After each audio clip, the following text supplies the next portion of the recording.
My wife let me do the show today. Might be regretting it, so I apologize. So that's on me going forward. I should have. That's okay. I asked, but probably should have known. Don't do it on Mother's Day, but that's okay. We got a lot to talk about, and my wife's a superhero. She'll be fine. I thought this was like your gift to her. Is I'm getting out of your face for a couple hours. I don't know. I thought you'd at least have the kid with you. You know, mom. Yeah, no, he's got a football game, so she's going to a football game, and then he's got a baseball game later. She'll be attending that too. No, she doesn't have to go to that one. Oh yeah, no. Happy Mother's Day. So we'll see. I got her some tennis lessons. She likes tennis. Oh, good. So happy Mother's Day. She'll enjoy Jen. that. Yeah, she wanted that. I never know if Mother's Day. I try to give her what she wants, which is a lot of times just kind of a chill morning. It's not like I don't usually go romantic on Mother's Day. It's more of a whatever she wants or whatever I feel like could be useful or something that I think she would think is fun or I don't know. So happy Mother's Day to all the moms. See, I'm not married, but I've always kind of believed if you just kind of maintain a pretty decent standard that you don't have to go so above and beyond on a day like Mother's Day, which is like very commercial now. It feels like if you're just kind of doing the things you're supposed to do to maintain a healthy relationship and raising your kids and everything, like you might be able to get away with like flowers and, chocolates and all that. Yeah, I mean, look, some people take these holidays more seriously than others. So for Father's Day, I'm not asking for much. If anything, just give me a round of golf. Let me play some golf. And that's it. It's usually like a mental peace time. That's yeah, I mean, the U.S. Open's usually on Father's Day. So if I can watch that or let me play golf or maybe I don't want to do the dishes tonight. That's it. I'm not asking for a big, crazy thing. See, now what I'm saying is if you do the dishes on Father's Day, that might lighten the burden on a Mother's Day. Yeah, so no, I mean, beyond there. It would definitely speak to my wife, but I don't know if it would change her expectations on Mother's Day. So, yeah, it's a busy time of year. But happy Mother's Day to all the mothers. Not for any of the local sports teams, but yeah, busy time of year. I mean, I was thinking about this. We're in a, it's sort of a dark place. The only thing that has saved it, I think, is the Patriots having gone to the Super Bowl. The unfortunate juxtaposition of that is this season is going to be very, very questionable. I don't think anybody knows what to expect out of this next season.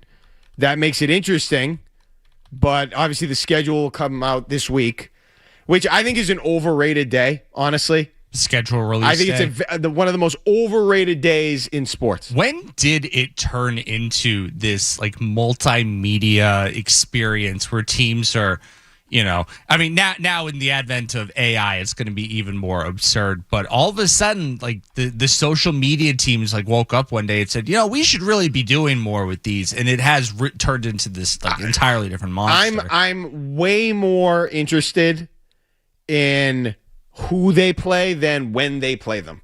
So it just doesn't do much for me. Yeah, I just don't think it. I mean, I'm more interested in who they're playing and who's on their schedule. When they play them is just a footnote to me. Now, it's interesting to know maybe who they'll play in week 1. Will they be at Kansas City in week 1? That would be something I'd be interested in. But I feel like a lot of the analysis, look, I'm not saying it's nothing or that I'm uninterested in it. I just think it's overrated. Oh, I get that. You got to, whenever we determine if things are over or underrated, you got to say, how are we rating this? And the fact that we are like hearing a week and a half in advance that schedule release day is a Wednesday, May the whatever. It's like, all right, we are pumping this up because the NFL can't go more than a handful of days on the calendar without reminding me, hey, we're here too. You think you're enjoying your spring going into summer?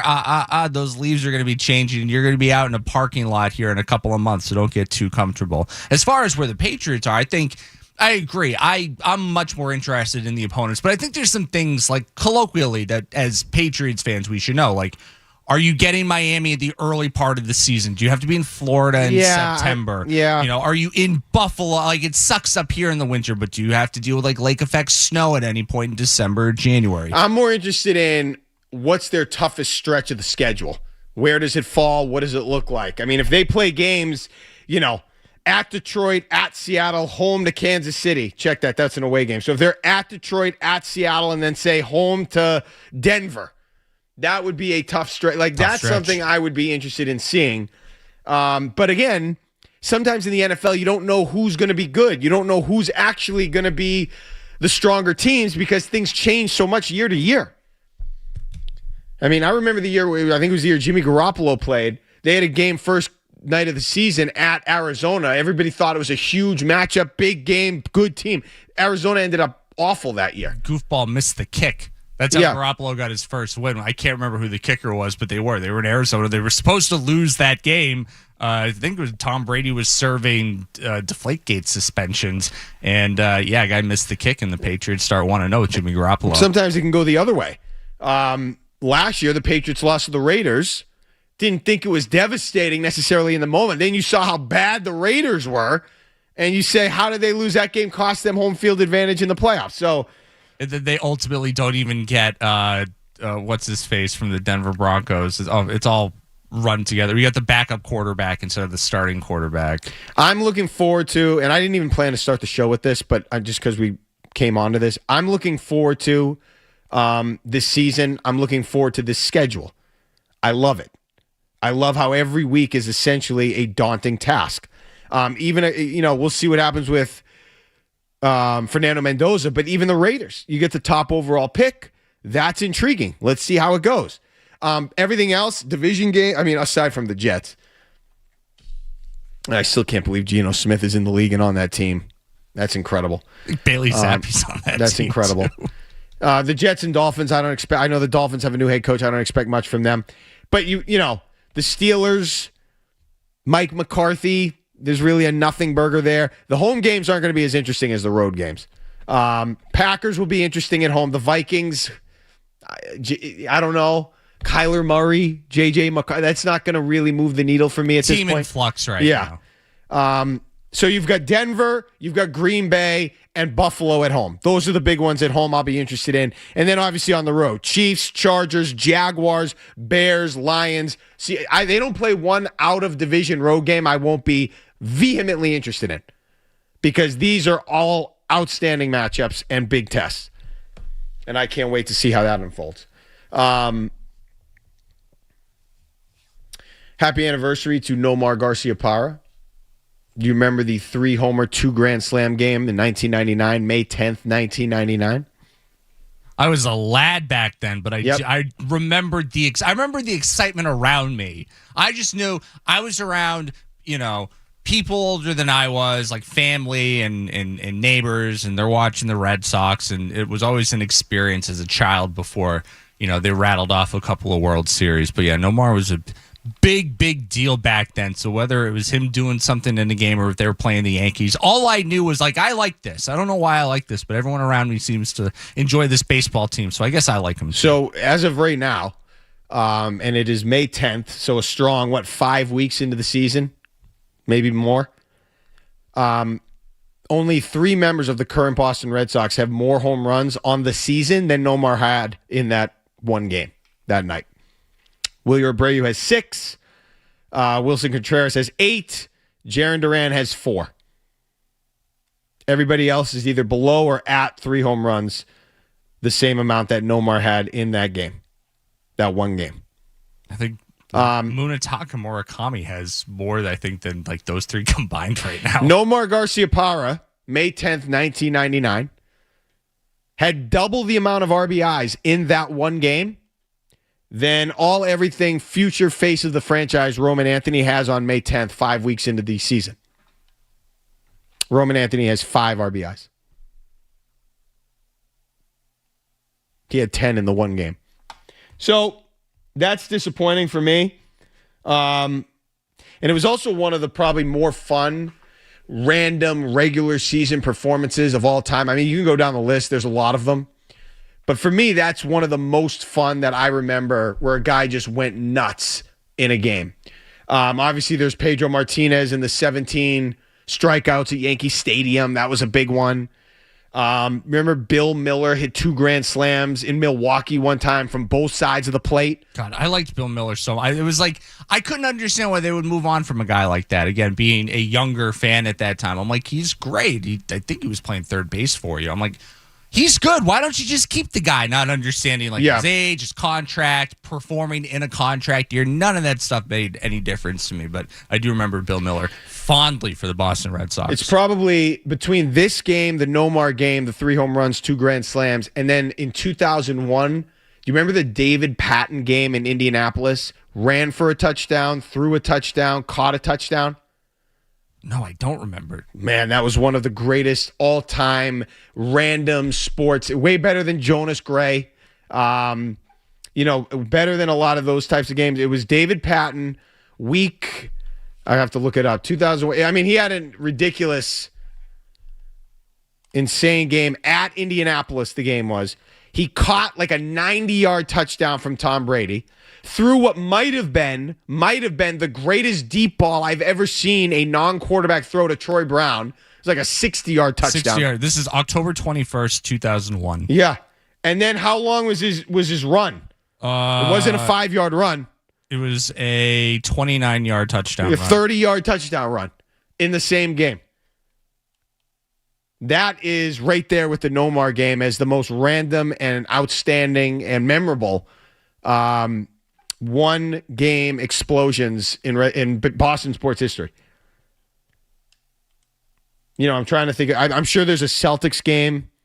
I can't remember where Eric Williams went off for 40 or some random player like that. But in terms of the games I can remember, that Nomar one was awesome. And you just remember how good he was. 2 home runs, 1 into the bullpen, 1 around Pesky's pole, hitting it the other way. Then he crushed one over the monster. Yeah, that was back in the day. That was the 1999 Red Sox. They went 94-68. Fun team. They knocked off the Indians in 5 games when they were doing 5-game divisionals, and then lost to the Yankees. That series wasn't close by the Yankees, 4-1 in the AL Championship. That wasn't close. That wasn't like 03. They had never had a chance in that one. If this Red Sox team could get crushed by the Yankees in the ALCS, congratulations. You have exceeded all expectations I have of this team right now. Do we have players like that anymore? Like, you know what I'm saying? When Nomar came up, that first year, 97 or whatever it was a phenomenon. Was Drake May like that? I mean, is that sort of similar? I mean, I feel like you don't see that anymore. Even Roman Anthony. Roman Anthony came up, had a great stretch of games last year, and now this year it's whatever. He didn't create the buzz really that Nomar did he? Am I out of it? Well, no, I was not really of an age to understand what a player like Nomar could be. I just knew that he was great and everybody loved him when he was here. The Roman Anthony hype was palpable. I mean, I would say it was true for Christian Campbell when he got his first opportunity. It was true for Marcelo Meyer, but for Roman Anthony specifically, it was a big deal. I mean, there were guys here in the building when he made his first plate appearance. We all sat and watched what happened. I don't think we're going to do that. I know Mickey Gasper is playing today, but I don't think we were doing that for Bryant University legend. Yeah, we're not doing that for his first at bat. We're not doing that for Nate Eaton's first at bat. So as far as the hype, I think there was a healthy amount for Roman Anthony. Whether it was overhype or not is a totally different matter. But as far as just Red Sox players coming up, yeah, it was him.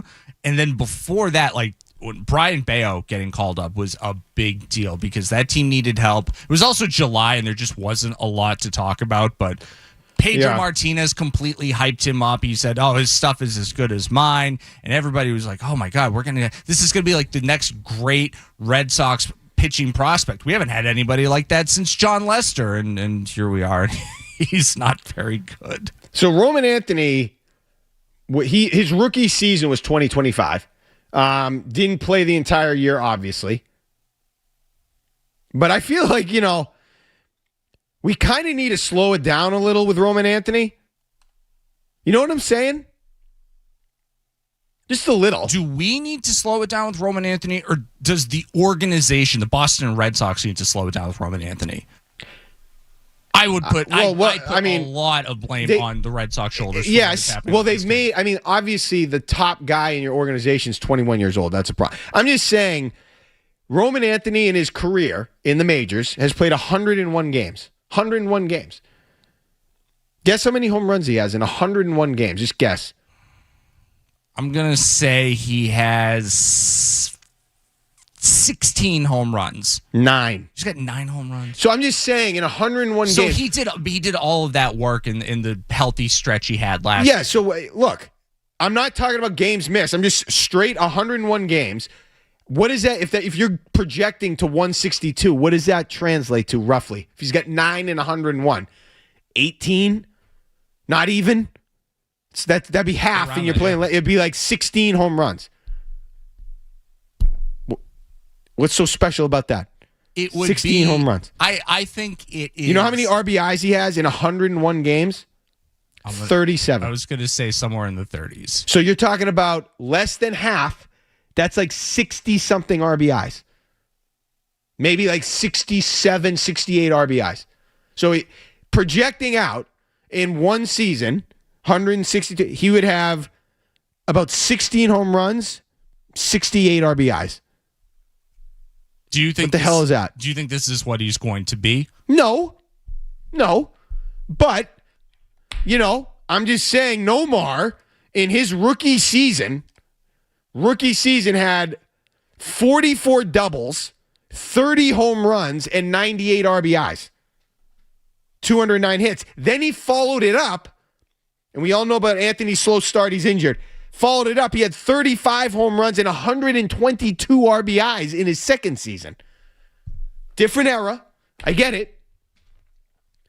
But I'm just like Roman Anthony, 16 home runs and 68 RBIs, the projection for 162 games. And that Ryan Garvin behind the glass. Yes, hello. That was in his rookie year. Nomar played 153 games. He was batting leadoff at some point. 209 hits, 30 home runs, 98 RBIs in 153 games. 143 and 98, 5 more home runs, 122 RBIs. Batted 323 his second year, 306 as a rookie. Like, this isn't the same thing here. He was your leadoff hitter, too. But I think a major difference between what Roman is experiencing in his first handful of games with the Red Sox versus what Nomar was going through. Nomar had John Valentin and Mo Vaughn batting behind him. Okay. He had first of all, you had guys around you that were kind of helping you come along so that all the pressure and the responsibilities of team success were not solely on your shoulders as a 21-year-old baseball player. Okay. I'll give you a little something for that. We got to go to break. I'll give you a little bit of that, but that you're going to get a little bit of grace for that. Not much. That doesn't excuse 16 home runs and 68 RBIs, whatever his trajectory is. 617-779-0985. Happy Mother's Day to my wife, Jen, and all the moms out there. Mark Dondero, 98.5 The Sports Hub. Boston's home for sports. 98.5 The Sports.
This is random, but I just find it funny that in the 90s, Red Sox shortstops had these unbelievably historic days against the Seattle Mariners.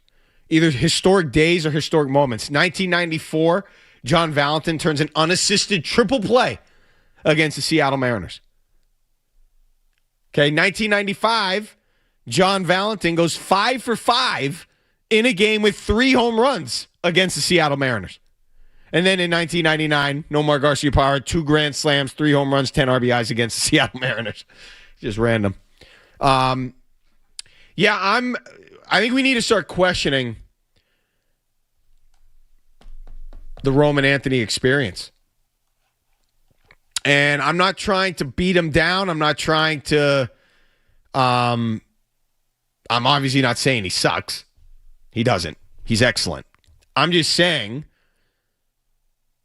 we need to kind of temper our expectations here. This is not an explosive start to his career. It's 100 games. It's not explosive. He's had a good stretch. He looks good when it's working. Other than that, he is on pace, if you're talking about 162 games, for about 16 home runs and 68 RBIs. And we're now into a second season here, and he's hurt.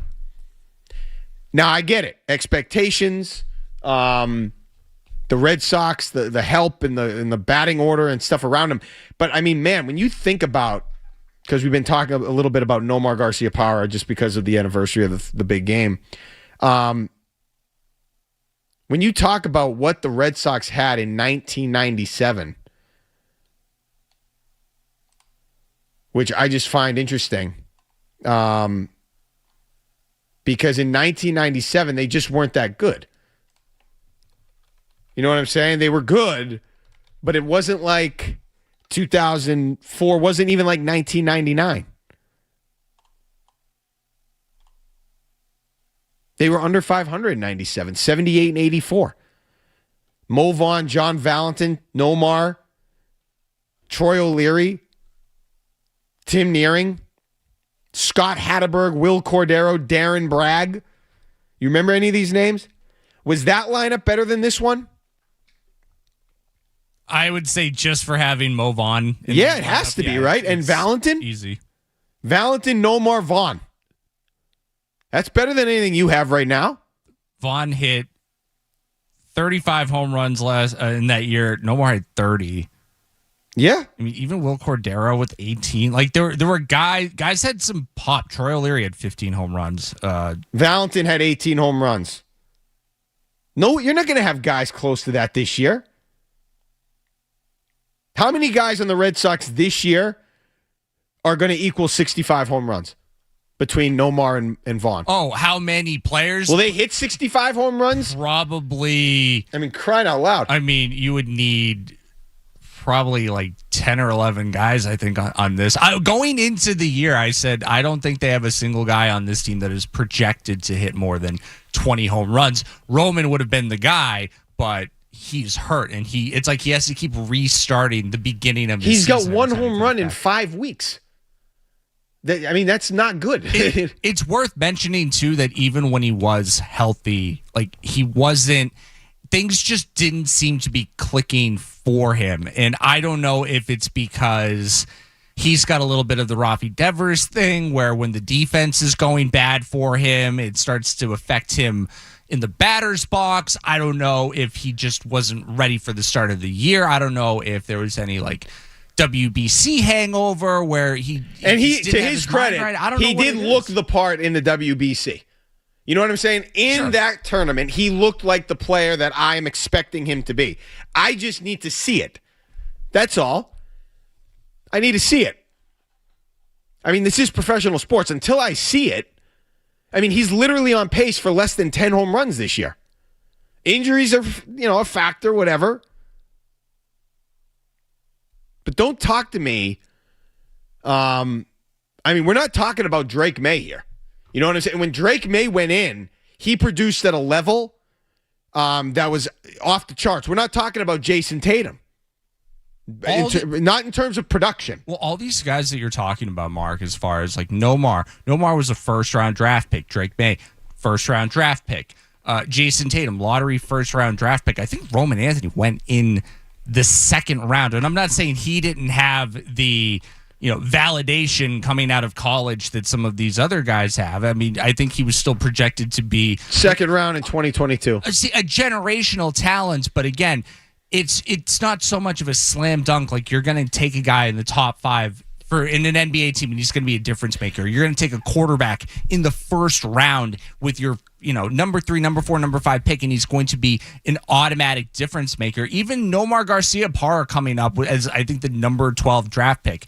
Dustin Pedroia, first round draft pick, had all these college accolades. Like, these were guys that you were expecting to make a difference when they came up. Whereas with Roman Anthony, it's like, he has to make a difference. It's not, he will make a difference. It's, he has to make a difference. Because otherwise, what are we going to do as a baseball team? I'm we don't want to start projecting out too far. But he has played a sufficient amount of 100 major league games is a sample size. Okay, so I can look at a guy like Nomar, and you just brought up another good name to look at. Why don't we look at a guy similar, homegrown, fair amount of hype, Dustin Pedroia, his rookie year, okay, in 2007. He had 50 RBIs. Now I get a different type of player. He batted, though, .317, 8 home runs, 165 hits. Second round draft pick, but also one of the best players in college baseball coming out. He had all the hardware.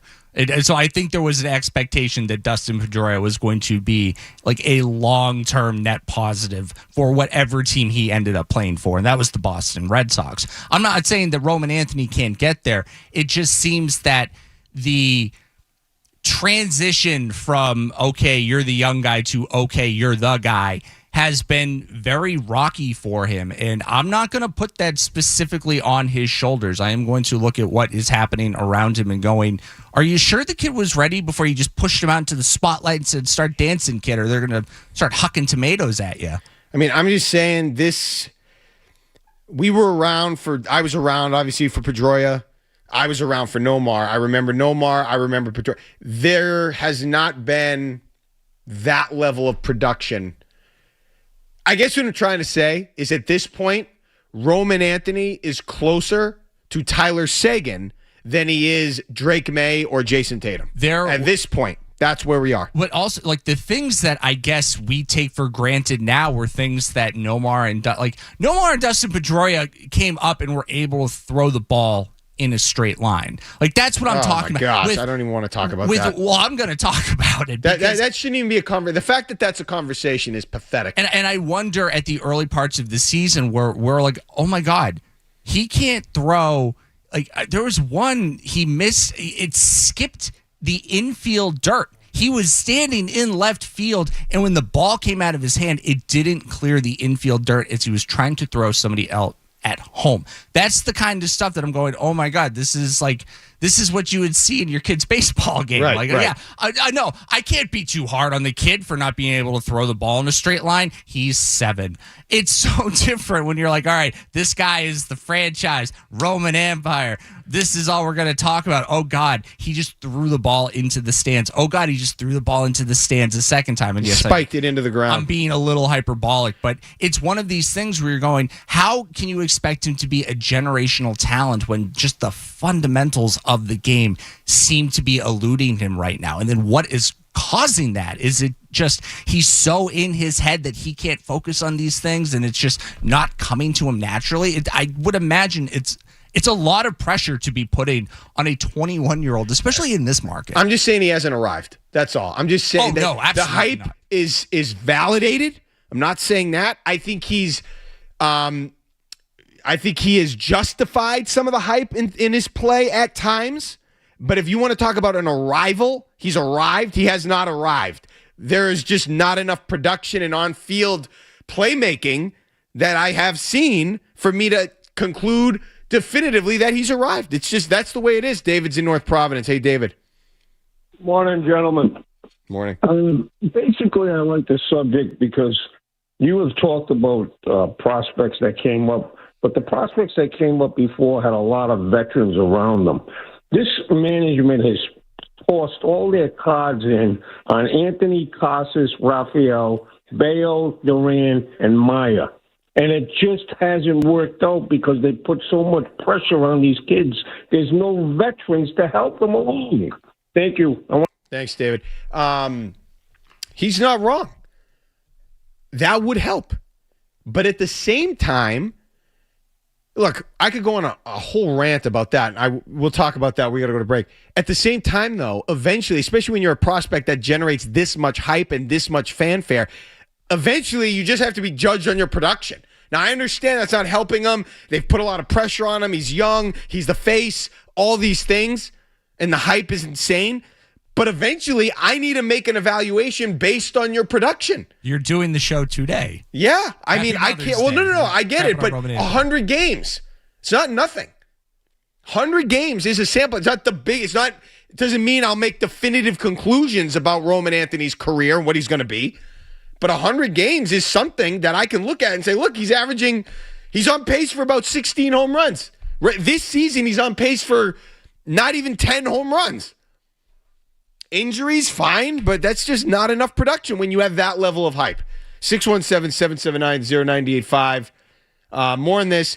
And then a thought on Jason Tatum and Jaylen Brown, and something that I am absolutely sick of and done with. And that shouldn't be something that shouldn't be a conversation ever again. We'll get into that. Mark Dondero, 98.5 The Sports Hub. Boston's home for sports. 98.5 The Sports.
Yeah, just a quick thought to finish up what we were saying. The Roman Anthony stuff, really disappointing. At one point, I'm not going to use the B word. We're not there yet at all. I'm not doing it. Bust. I'm not doing that. I'm just stating clearly I'm not doing that. I'm just saying 101 games. That ain't it. 8 home runs, 32 RBIs. And 100.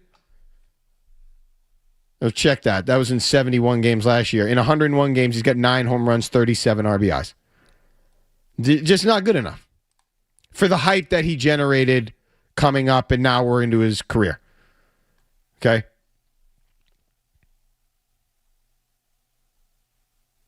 Nomar Garciaparra as a rookie, not even before his rookie season.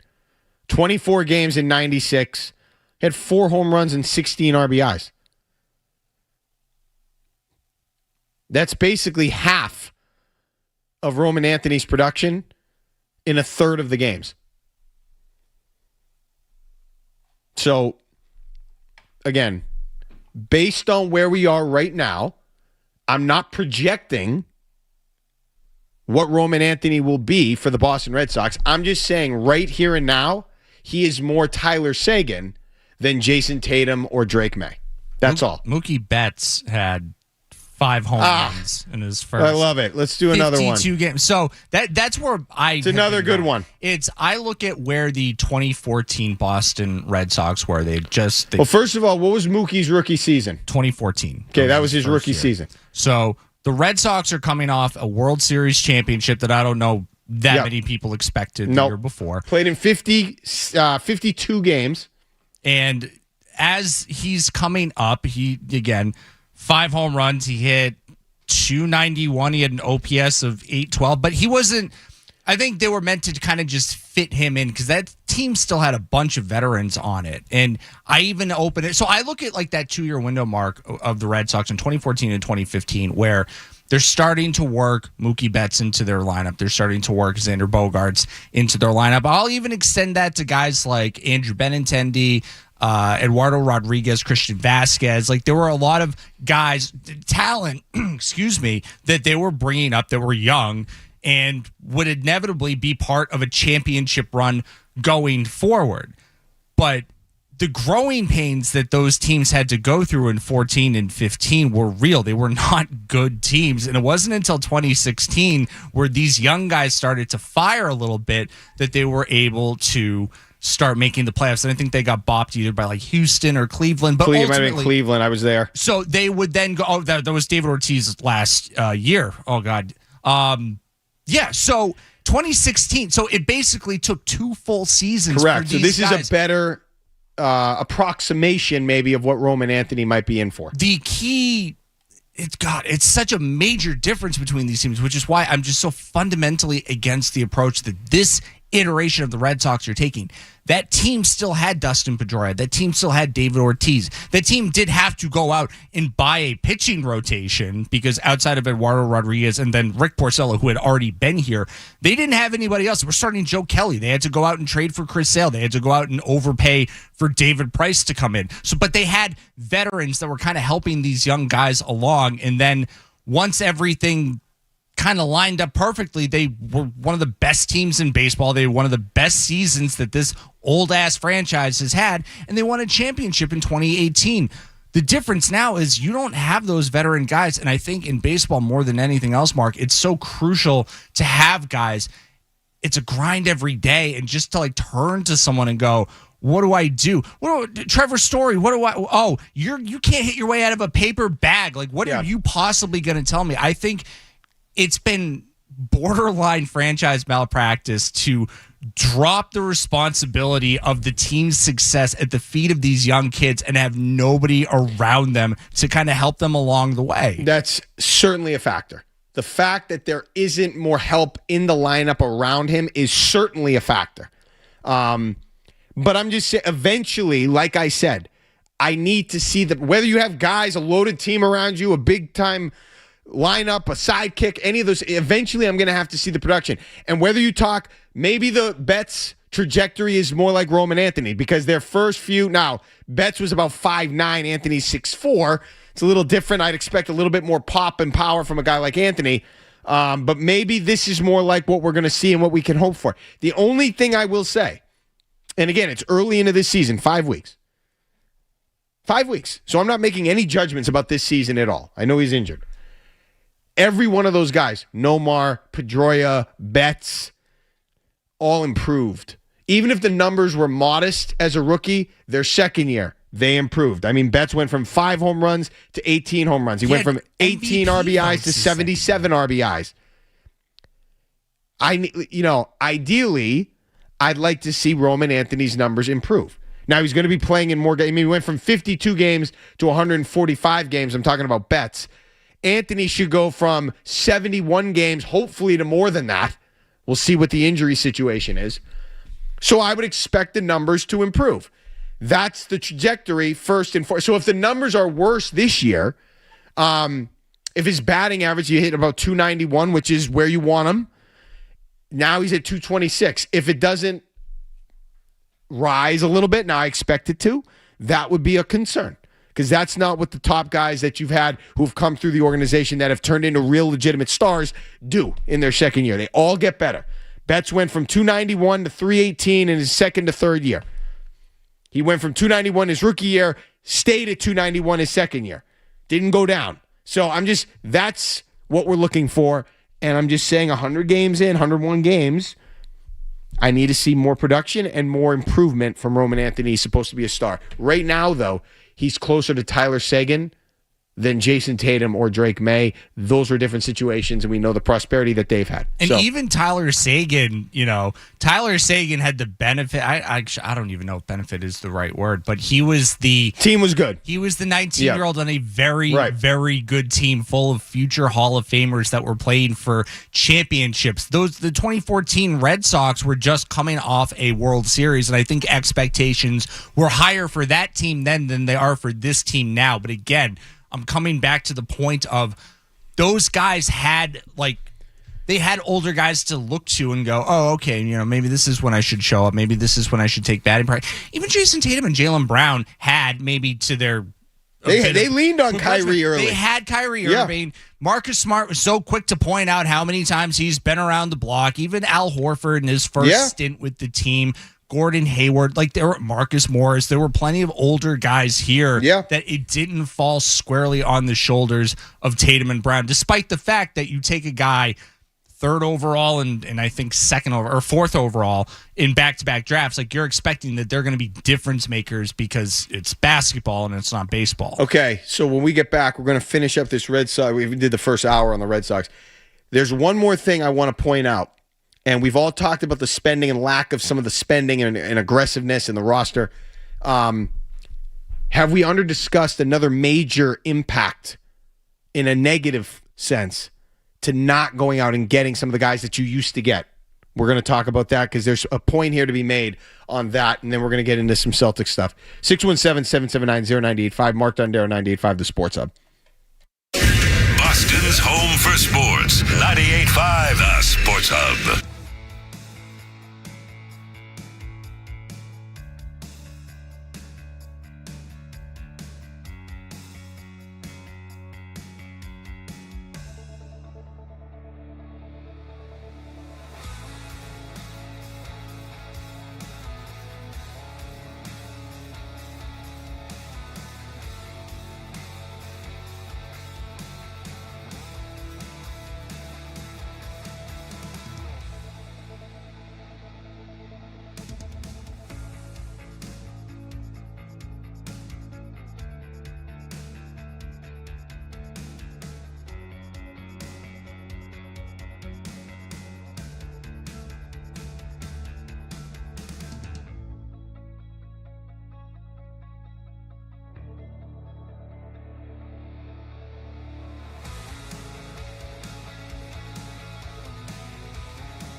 and I just saw a list. It was from about a year ago, but the top free agency signings in the history of baseball.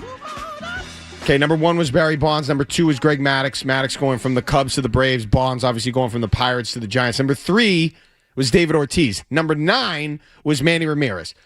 And we all know they were at the foundation of 2 and then 3 World Series championships. Obviously, Manny in 04 and 07, Ortiz 04, 07, and 13. Huge figure in all 3 of those. Free agent signings, big sign. Now, obviously Ortiz wasn't a big name signing, high price signing at the time, but turned into that. Manny was, though. Manny was. I remember Manny going back to Cleveland for the first time, and they were showering him with like fake money. Manny, you just took the bag and left. That's right, and it was one of the best decisions that the organization ever made. Free agency was a thing back then that they really capitalized on. Obviously, Pedro Martinez, that was a trade, but same premise. They went out and they got a huge name, a game changer that helped bring some of these talents, these Latin American talents, especially to Boston. They don't have that now. They don't have that the way they used to have that. You need to spend. You need talent. Why? Because it's how you win, Dodgers. But it's also maybe how you develop the talent around the young players. Has anyone noticed? The Dodgers are known for spending and doing all these things, being aggressive, getting the Japanese players, going out and getting the top guys on the market. But have you ever noticed a lot of their prospects pan out too? I mean, they keep getting prospects to come up, to produce, and to have a place on the roster. Why do you think that is, in part? Because they're good at identifying talent. Well, yes, obviously. But it's also because I'm guessing in part what you're talking about, what you've said this morning, right? They always come up with so much support around them. It puts them in positions to have success and to flourish early. They don't have to feel like the weight of the organization is on their shoulders. They can just get on the train, feel good about what's around them, know that the organization is in a position to take a chance on them, know that they have the ability to, be patient and let them be themselves and play their game. I mean, we all should have been wary when we came into this year and the season was basically on the shoulders of a 21-year-old kid whose maturity is still up in question. Understandably so. Just by age alone. You can't have a 21-year-old be the best player on any professional sports team. And I think that was a problem for the Patriots. I think you saw it with just the firing of Alex Cora. Like, media should... How do I put this? I don't think it should fall on the shoulders of the young prospect to stand in front of, Sean McAdams or Chris Cotillo or whoever else is down there asking questions about why did your manager get fired? And then Roman has to stand there and answer questions. Needs to. He needs to step up and do it. Jaron Duran won't do it because Trevor Story is in his feelings because nobody ran the decision by him. It should not have to fall on the kids. That's another great resource to have as a prospect. Well, again, in baseball, when you have to talk to the media 7 days a week, 10 days a week sometimes, depending on what kind of stretch you are on in the schedule. Sometimes when you're in these ruts, you need a guy that is going to go, okay, I'm going to pick up the shield and I'm going to, not allow any of this to fall on you because as a veteran, I might not be the best player, but this is a resource I can bring to the team to benefit everybody. And I think it's just, it's one more instance where you're asking Roman Anthony to do way more than he should be responsible for at this point. We know that the brand is broken. Okay. The brand is broken. They're playing the Rays. The Rays are 25-13. One of the best records in baseball. Certainly one of the best records in a bad down American League. Okay. How much better is the Rays roster than the Red Sox? In reality. So the other night when they lost, they had Yandy Diaz leading off. He's fine. They had Ryan Velotti. Is that his name? I don't even know this player. I'm a fairly avid baseball fan. I don't know that I've heard that. Don't know who that is. Now, obviously, Junior, he hit a bomb the other night. He's an all-star level. But yeah, I get it. Caminero is a real player, and I feel like they get these guys the Rays do by default. But then, I mean, who's after that? Jonathan Aranda? Who's that? Decent player. Little pop in the bat. Sure. Good. Okay, after that, we have Johnny DeLuca. Oh, yeah.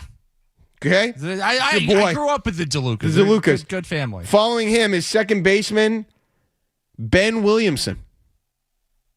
Who's Ben Williamson? That's right. That's the generic. When you fire up. Now maybe Milliken knows these names. I don't know who Chandler Simpson is. When you fire up the show before you get to make your player, they always got to plug in the default name. Maybe Ben Williamson is the default name. Chandler Simpson apparently is the baseball world by storm because he's fast as lightning. Fast as lightning. Good. No home runs. Nick Forte. Played for Miami last year. Yeah. I mean, is this a team that's that much better than the Red Sox? Now, we all know that they'll never win because they don't operate in winning turn. They don't try to win. But they win they get to the playoffs. They'll make noise. They're not this, what's the word I'm looking for? Not disgruntled. Dysfunctional. It's not dysfunctional. Red Sox are more borderline dysfunctional. But they just have a culture that's pleasant. That's in place. That's understandable. There's no expectations. No, and that's their culture.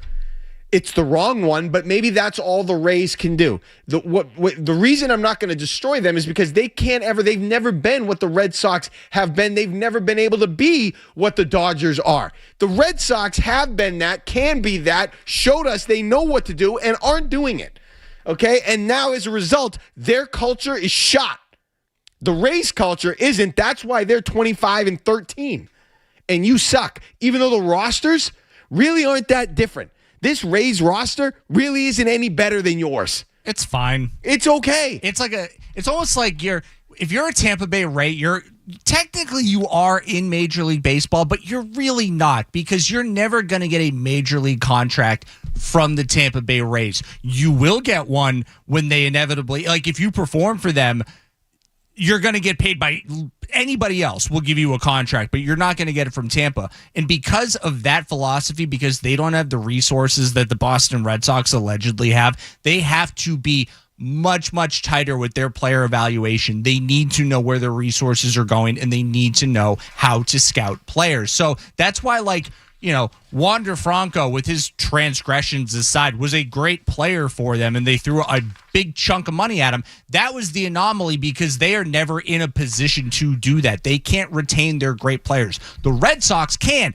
They choose not to. And that's why the Red Sox operating this way ruins their culture, where the Rays can do it and not have the culture go down the tank.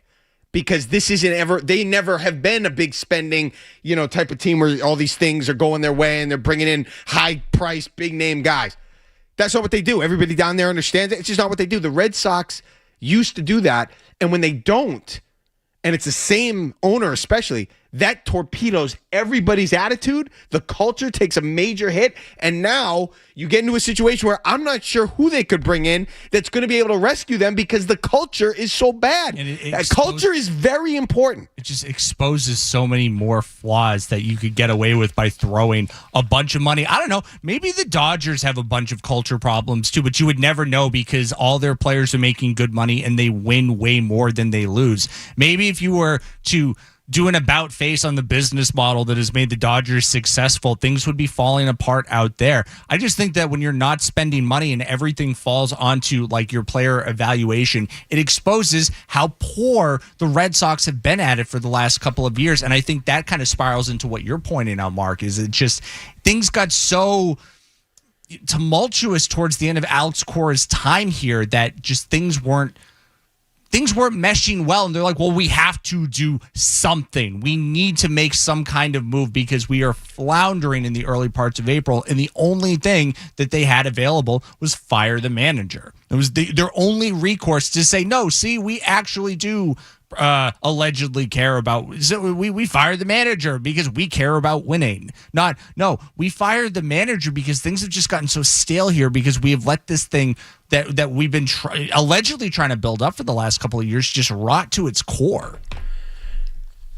Facts. And I don't think a signing is going to change it unless it's a complete overhaul with how you change do your philosophy and how you view winning, which I don't see this ownership group embracing. I don't see Craig Breslow being able to execute.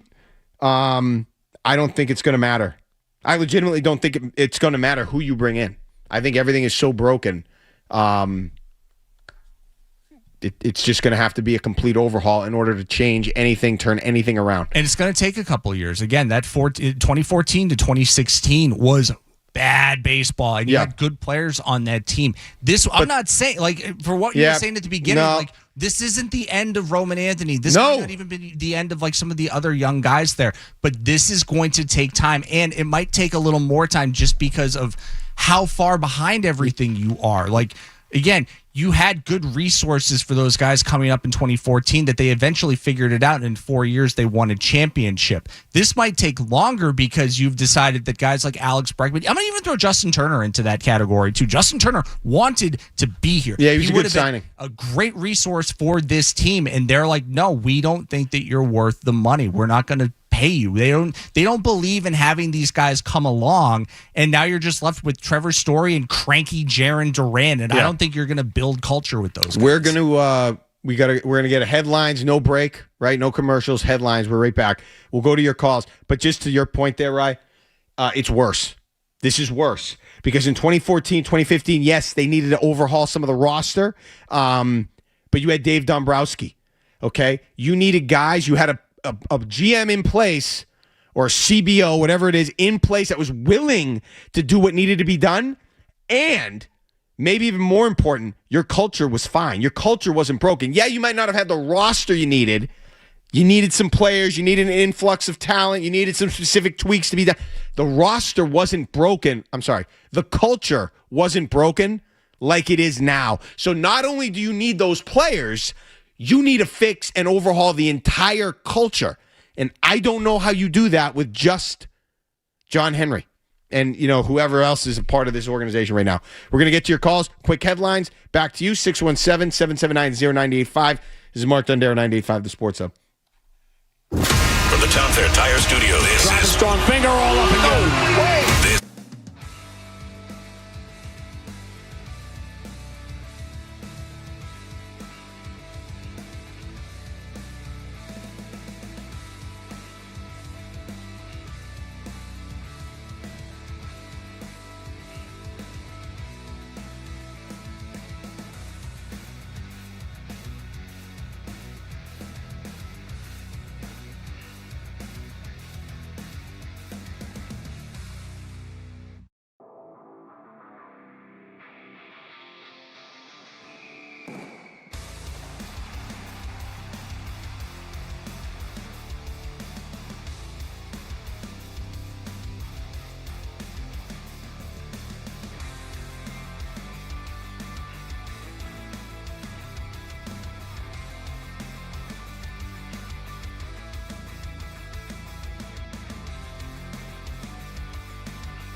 not guarantee you anything. Take a look at the Mets. But not spending big money in baseball absolutely, positively does guarantee failure. Well said, Frank. The Mets are an interesting case study. Obviously, their leadership there, not good. Their culture there, not good. You have to have guys that are beyond talented to win. And something there is obviously not right. And you have to, I'd rather be them than the Red Sox, okay? Because they're at least spending, and like Frank said, he's absolutely right. If you don't spend, you don't have a chance. At least this is what I've been saying about the Red Sox. I'm totally okay if they engaged in another situation akin to Carl Crawford and who else was in that deal? Adrian Gonzalez, okay, and the Panda. Nick Punto. That's fine because that didn't work out. Carl Crawford didn't work out. Adrian Gonzalez, not so much. Pablo Sandoval that didn't work out. But at least their head was in the right place. So I can live with that. I can't live with what we've done in the last 10, not 10 years, the last 6 or so years. Ever since Mookie Betts was traded, they've not done what has been necessary, and the Dodgers have showed us what's necessary. Now, you can't just spend. You got to get the right guys. I mean, even a team like the Mariners, great year last year, not as good this year. They've spent. Blue Jays have spent, not as good as I thought they would be. So I'm just saying that's where a guy like Theo is so useful. You got to be able to identify the correct guys and spend. It's not just about spending. I could get my mother-in-law to go in there and spend the money. You got to get the right guys. Mets don't have the right guys, but you got to spend to try. No, but at least the big difference with what the Mets have been going through, and the Mets have been dog water all season, is at least as a Mets fan, I can go, all right, they're really, really far behind in the division. They have so much work to do. But the upside is this will look better if Bo Bichette starts hitting, if Juan Soto is healthy and he starts hitting, even if Marcus Semien starts hitting. The point I'm making is it's their studs are all collectively bad right now, and they're not all going to be collectively bad in the foreseeable future. When you look at what the Red Sox and why they're scuffling, you're like, all right, who's not performing right now? Maybe you can make a case for Roman Anthony not performing. But again, as we've talked about the whole first hour of the show, it's his sample size right now. It's kind of lends you to go, he's not ready yet. That doesn't mean he never will be ready, but the difference here is I can look at Bo Bichette and know he's a good player. I can look at Juan Soto and know he's an all-time great player that's just not performing well. And when they do start performing, the team has to improve. With the Red Sox, I'm looking around going, I'm pretty sure we're getting the most out of Caleb Durbin right now. I don't think he is in a slump and things are going to get better for Carlos Narvaez. I just think that is where this team is right now. So the point of look at the Mets. They spent money and they're not good. No, but the reasons why they're not good and the reasons why the Red Sox are not good are totally different reasons. I'm just saying there's plenty of examples over the years in baseball where you do have a stud and the team still blows. And the Red Sox don't even have a stud right now. Nobody is performing on a studly level.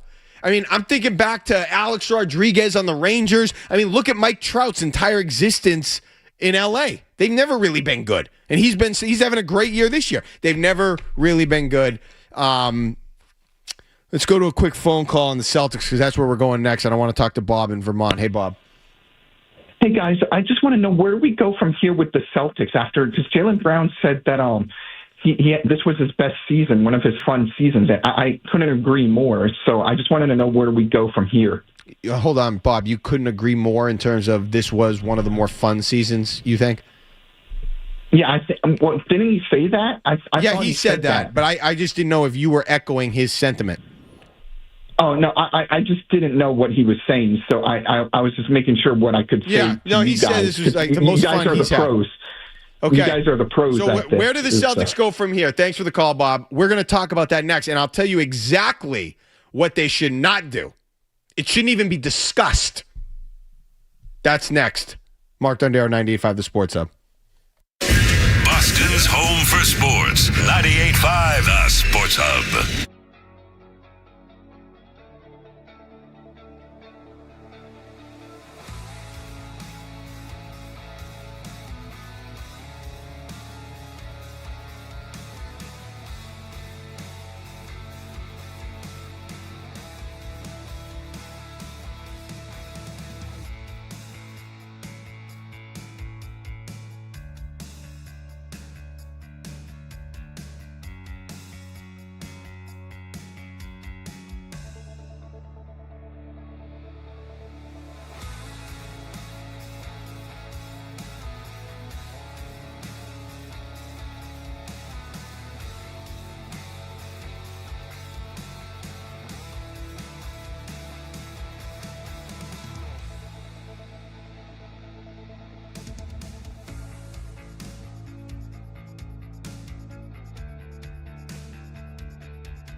So first of all, the national commentary on the Celtics was abysmal.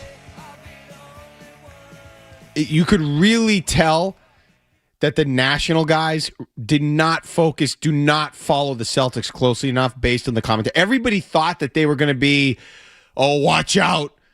They're getting Tatum back, the East's worst nightmare. Nobody actually watched what was going on. Nobody covers his team. They just watch the wins and the threes go down and then make their assumptions and have their takes. Despicable commentary on the Celtics. If you've been following along, you knew they were not going to be what everybody thought they were going to be when Jason Tatum came back. Here's what needs to happen, okay? You need to change your culture, which for the Celtics, at least, I don't think the Celtics, for them to change the culture means you have to blow up the entire operation. I think you could even keep Joe Mazzulla. But you have to get off of the three-point obsession. You have to. It has ruined their last 2 seasons. It is not realistic. You know what I equate it to? It's like a family that goes out to eat every single night. That's sort of what the Celtics have bought into. In theory, there's a lot of benefits to going out to eat. If you have the money, you can go out. You don't have to do dishes. You don't have to prepare any food. The food's really good, tastes good. Why not go out every night?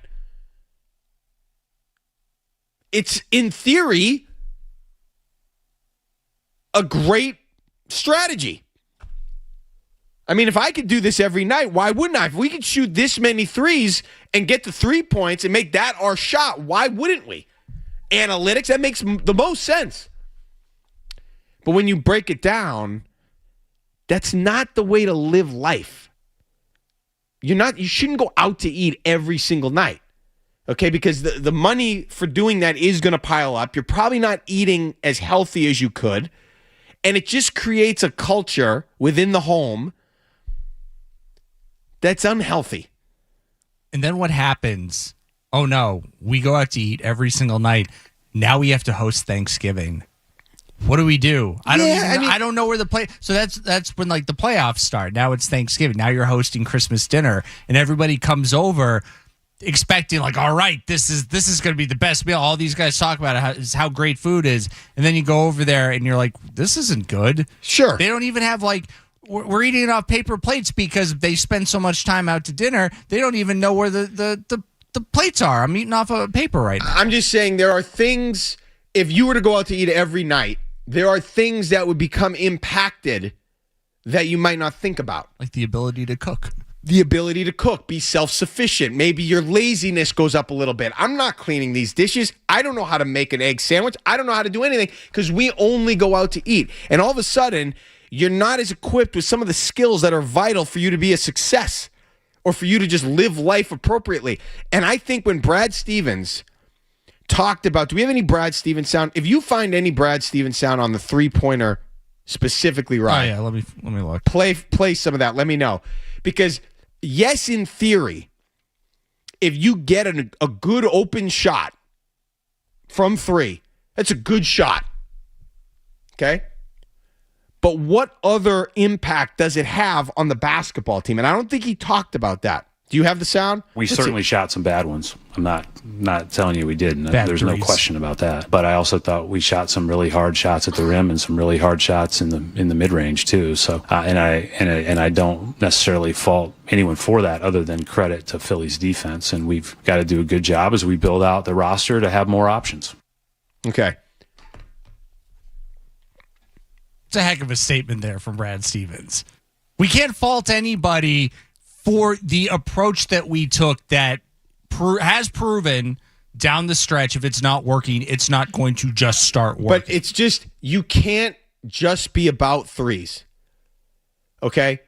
And yes, it's a good shot. It's a responsible shot and all those things. But there is another impact to the game, to the organization and team, if that remains your primary focus. So yes, it's a good shot. And if you have guys that can hit it, you're going to get 3 points, and that's more than 2 points. But what is it doing to all the other aspects of your life, your existence? Like going out to dinner every night, Sure, you don't. It might save time around the house. That you don't have to deal with a mess. You're going out. It's easy. People are serving you. That's great. The food's good. But there are other areas impacted, and you have to factor that in. So are the Celtics factoring in what making that the offensive priority does to the rest of their game? I mean, dude, when the Celtics threes are falling, do they lose? Generally not. Generally not. But I'm sorry, go ahead. So I'm just going to say, so what do you think if your threes aren't falling? Well, we just need the threes to fall. We don't lose. But when they're not falling, you do lose. And there's no other way or place to turn. So you need to have another approach that's not just, well, when the threes are falling and that's it. The threes can't be what I rely on. You need to find a more stable existence as a basketball team and then utilize the three-pointers appropriately. Something more reliable that promotes defense and scoring and offense. And it's not just, hey, if the threes fall, we win. If not, though, we're probably going to lose. It's not good enough. I will say that is true for basically every team in the NBA right now. If I see a team that is getting smoked, down 25 points, I don't need to look at the box score to know what's going on. The chances are that one team is making all their threes and one team is missing all their threes. Where it gets confounded with the Boston Celtics is they take more threes than everybody else does. That's where they lose the plot. Everybody in 2026, Mark, takes a ton of threes. Yeah, like I've been hearing people. Yeah, we gotta get a center and we gotta get a 3-point specialist. What does a 3-point specialist look like in 2026? That's just called a professional basketball player. Unless you're Neemias Queta, everybody can shoot threes. Everybody has a long-range jump shot. Where you lose it, though, is when you become the team that shoots more than anybody else by a pretty sizable margin. That's where all the fundamental stuff that you're talking about and how this reliance on a three-point approach, that's where it starts to affect. That's where, look no further than Derek White. Derek White is a great player. He's one of my all-time favorite Celtics. But Derek White has gotten swept up into this approach of, if you go beyond the three-point line, I am going to fire you into the sun. And I think it has affected his approach to playing basketball. He's not a spot-up shooter. He's not Kyle Korver. I want him going to the rim. I want him around the rim. He's a great two-way guard. But if you just force him into this three-point shooter like everybody else, I think you're going to get a lot of diminishing returns. I just feel like if you hang your hat on defense and getting to the rim and putting the other team in foul trouble, and being a tough team to play against, a physical team to play against, that lasts and is a healthier mindset than we just don't lose when we make our threes. Because when you don't make the threes, I think that has more of a tendency to become contagious. And then all of a sudden that rim shrinks for everyone. And then you have a bad situation on your hands because it's very difficult for you to score. I don't think if you do it a different way, it becomes as risky offensively for you. And you're talking about the only team to ever really do this, okay, was the Golden State Warriors. And by the way, I've talked about this on this station many times. They had their struggles, plenty of struggles, before Kevin Durant got there. Steph Curry had trouble closing out games because he tried for the three, the dagger, wouldn't go down. Now, later in his career, it happened a little bit more. It happened in 2022. It happened at the Olympics in 2024. But again, in the Olympics, you have a million guys around you that can score, so I'm going to throw that out. In 2022, give them credit, they just didn't have the ability to close as well when they were just shooting threes. And when they got it, look at what they had to have on their team. Durant, Curry, and Thompson, three of the greatest shooters / offensive scorers of all time on the roster to play that style and win at that level. That's what you needed to have. The Celtics don't have that.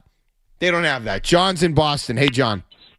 Hey, guys, thanks for taking my call. I just don't recall anybody complaining when they were throwing bears off the duck boats a couple of summers ago about the system. Now all of a sudden you gotta throw the system out. Just get better 3-point players, better players for the system. The system is working great. I mean, so what? We don't get to throw bears off the boat for 3 summers in a row. Relax, guys. The system works fine. No, disagree. I would change it immediately. Okay, this system, John. Yeah, they won that championship. I'm not taking anything away, but there were factors involved in that championship, and where it went south for me. Okay, what happened against the Knicks? What happened against the Sixers? That's not normal, and I can't accept that. Okay, so what I'm trying to say is I can't accept losing the way you lost in those series. So you need to change your system because that is a symptom of something much more serious, and I don't want to be involved with that. You need to change it. You cannot lose games and series the way they lost to the Knicks last year, blowing 2 20-point leads at home. Cannot lose in that style and that fashion. Unacceptable. I need to get out of that business. So whatever it takes to get out of that is not an acceptable thing to have happen to a professional organization, especially one that was the defending champion. You cannot do that. So I'm going to eliminate what caused that, which is the three-pointers. Yes, it's been good. They've won games. A part of that is because half the NBA doesn't try, half the NBA tanks. They've had some good playoff moments when they had a little bit more of a loaded roster. They were able to do things, and that's fine. But I think when push comes to shove, they're still not good enough in the late game because that's not the way, that's not the mentality that they play all year, all game long. It is find the open shooter, penetrate and dish, spot up open three, pull, chuck, and run and gun. All those things are more of what the Boston Celtics are, and that does not lend itself to winning close games late.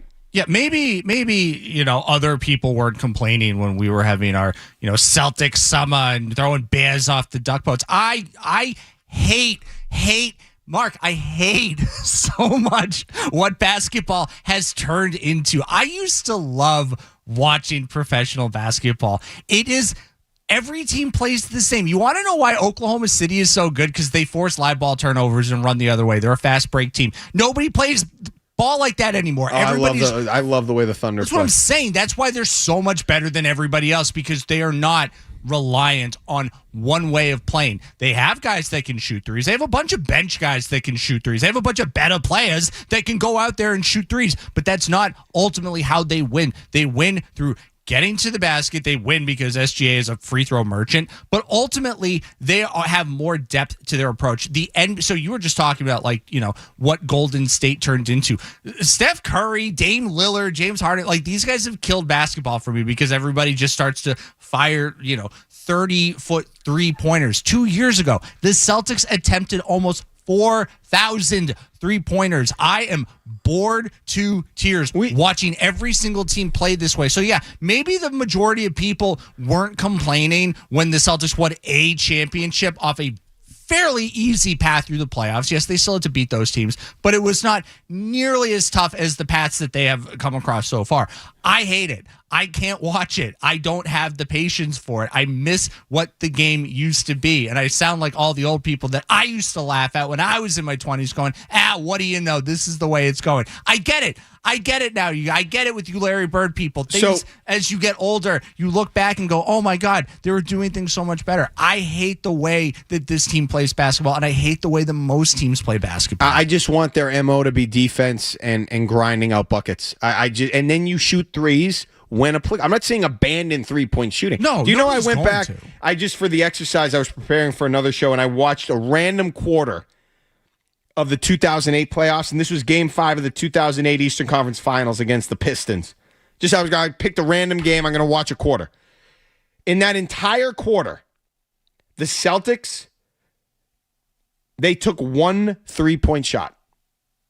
In the entire quarter, they took one. Ray Allen, he made it.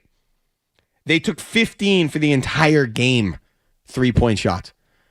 Oh, those. Oh, that was basketball. It's naughty. It's night and day. It couldn't be different. I'm just saying it's different now, and we'll continue to talk about this. And the point I want to make, that's coming up about the Jays. 617-779-0985. We'll go back to your calls after this. Mark Dondero, 98.5 The Sports Hub.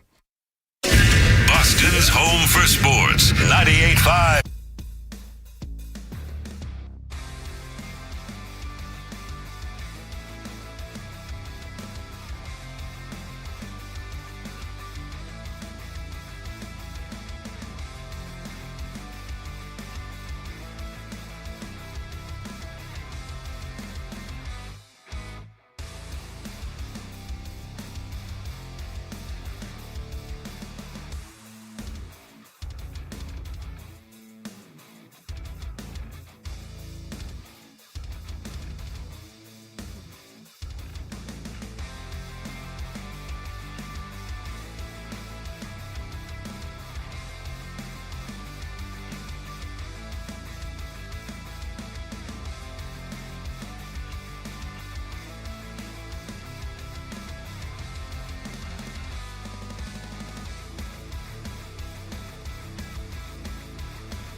listen, I get it. We have to make roster changes without question, because if you look at all of the better teams in the league, and again, Oklahoma City is the benchmark, but they've done an amazing job drafting, right? And they've got big, long, athletic wings that run up and down the floor, and then you've got SGA as your centerpiece.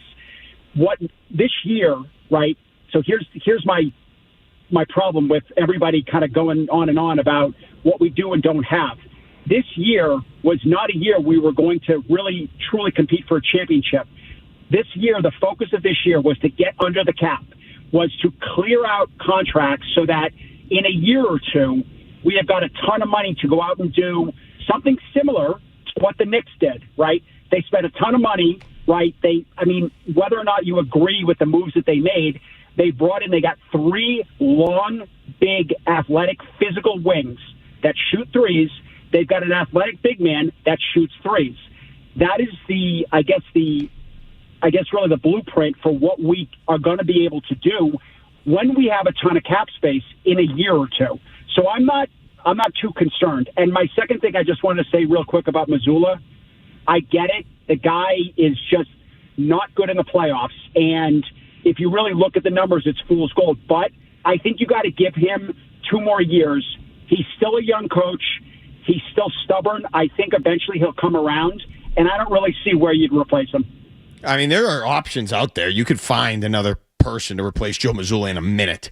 I'm not saying they should do that right now unless he'd be unwilling to change the philosophy. Then I would fire him. Again, I don't know where this came from.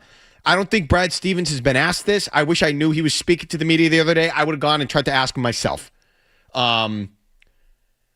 Obviously, they've taken an analytical approach. Where does that come from? Who signed off on that? Who is in charge of that decision? That's what I want. Is it Stevens? It's obviously not the owner. Is it Mazzulla? Is he the one that is just completely and utterly obsessed with playing that way? Or is anybody willing to change? Because I would not do that. If I'm the Celtics, you have to change your philosophy. Yes, you could get close. If you you had the roster 2 years ago, Porzingis, he was healthy, and Drew Holiday, you can get close. Now, if all the other teams that they were playing in the playoffs that year stayed healthy, who knows what would have happened? I'm not taking anything away. But you need to change the philosophy now. That's not up for debate for me anymore. You have to. If you don't do that, you will continue to lose games, lose opportunities. The Knicks, have been built very well, but it starts with Jalen Brunson. And the culture he has established there is winning late, getting the win when the game is in the balance. That is not an MO that the Celtics have. Brunson has that. The Knicks have that. And they don't shoot as many threes, obviously, as the Celtics. I would be very, to the first point that the previous caller just made, as far as, I think we all understood that when Whit Grousbeck announced that he was selling his large stake in the team to the Chisholm Group, that there were going to be changes made. I personally believe that they used the Tatum injury to get out from a lot of these contracts that a new owner was like, why are we paying all these guys? Like, I guarantee. I think they were. They walked in and went, that guy's tall. They pointed at Kata. That guy's tall. We're paying him a fraction of what we're paying Kristaps Porzingis. Let's just keep him and get rid of the expensive guys. Where I would push back is, and look, I can be surprised. But what I think right now is that this is the approach fundamentally this team is going to take in building the rosters. I don't think that they are going to turn around and start spending this cap. I don't know where this cap space is coming from. If Jaylen Brown is extension eligible, he's already making 35% of next year's cap. He's going to make $57 million. $70 million a year. Tatum's going to make more. Derek White's making $30 million. I don't know where this money is going to come from, but I don't see the Celtics turning around and doing what they did with Drew Holiday, extending Derek White, going out and getting Porzingis, adding on and having a guy like Al Horford, who is valuable, but probably more valuable off the court than he is on the court. I just think that their business model has completely changed. They got their championship. They probably could have had a second one. Tatum gets hurt, and they turn around and go, all right, we have to rip the Band-Aid and get rid of some of this money. I don't think they're going to turn around and allocate it I think they want to try and make it work how it is right now, where we have two talented guys and we got to figure out everything around them. They're not going to be able to be OKC. OKC drafts too well. They're too deep. I mean, they've got guys that they have a chance to get the first pick in this year's draft. Okay, OKC right now, they have that's tonight, I think, the draft. They have a 1.5% chance of landing the number 1 overall pick, a 7.1% chance of landing in the top 4. And those problems are going to pop up. I don't know where they are. I'm sure SGA is making good money. I'm sure Chet Holmgren's making good money. And if Jalen Williams isn't making good money, he will be. Correct. But those other guys that make that team go, Jalen Williams, J-Dubs, Cason Wallace, Isaiah Joe, they're bench guys that go those out. Those guys shot 70% from 3 last night, the guys you just mentioned. Those guys are going to have contracts coming up, and Oklahoma City is not going to be able No, but then they'll just draft somebody else. So there you go. Because they're so efficient at drafting. I mean, who's the kid? What's the name of the kid he stepped in for Jalen Williams? Oh, was it A.J. Mitchell? He hasn't missed a beat. A.J. Mitchell hasn't missed a beat. Okay, they can do that. I do think the Celtics can become the Knicks. You can find, I think Brad Stevens could find an OG Anunoby equivalent, a Mikal Bridges equivalent, a Mitchell Robinson equivalent, and then you have your 2 stalwarts. But if you're talking about, I just don't think you can beat them playing the way that they're playing. Spence is on the Cape. Hey, Spence. Great show, man. Great show. A couple quick points. They played the stupidest brand of basketball I think I've ever seen in Game 7 against the Sixers, and they still got within 1 with 4 or 5 minutes to go, and they don't know enough to call a timeout and drive the ball to the hole, maybe get some contact and get to the free throw line and get your 3. That's what a championship team does. But that culture with Joe Mazzulla's brainwashed them into thinking of the Harlem Globetrotters, and every time they come across half court, they chuck it up for 3. It's ridiculous. And then the duality, Mark, the duality of winning and losing. Yeah. No, but seriously, he says it was just as empty, Mark, when you won the championship as he was when they got bounced by the Sixers in the first. This guy's not okay. Yeah, that doesn't. I didn't even know what he was saying there. But thanks for the call, Spence. Look, you have to. The threes is one thing, but I just think being known as a basketball team based in analytics, that's not the MO you want to have. Math and sports don't really mix. I know that it has a place in the game, and I shouldn't say it doesn't really mix. But as a culture, as a the image that you want the personality you want your team to have shouldn't be mathematical. Nobody, that doesn't strike fear in anyone. It should be based in defense and being physical and smart and tough. And yeah, you shoot threes when you can. They have to get away. That was nice for a little bit. They had a run. But I think we've seen more than enough evidence to say this falls apart way more often than it brings us to the mountaintop. And that is enough evidence for me to make my decision. This needs to stop. It needs to go. You need to change your philosophy and approach. That's what has to happen. And anybody that's not on board with that has to go. Brad Stevens included. Now, I don't know if Bill Chisholm's going to be able to do all that. I don't want to fire Brad. I love Brad Stevens. I don't want to fire him.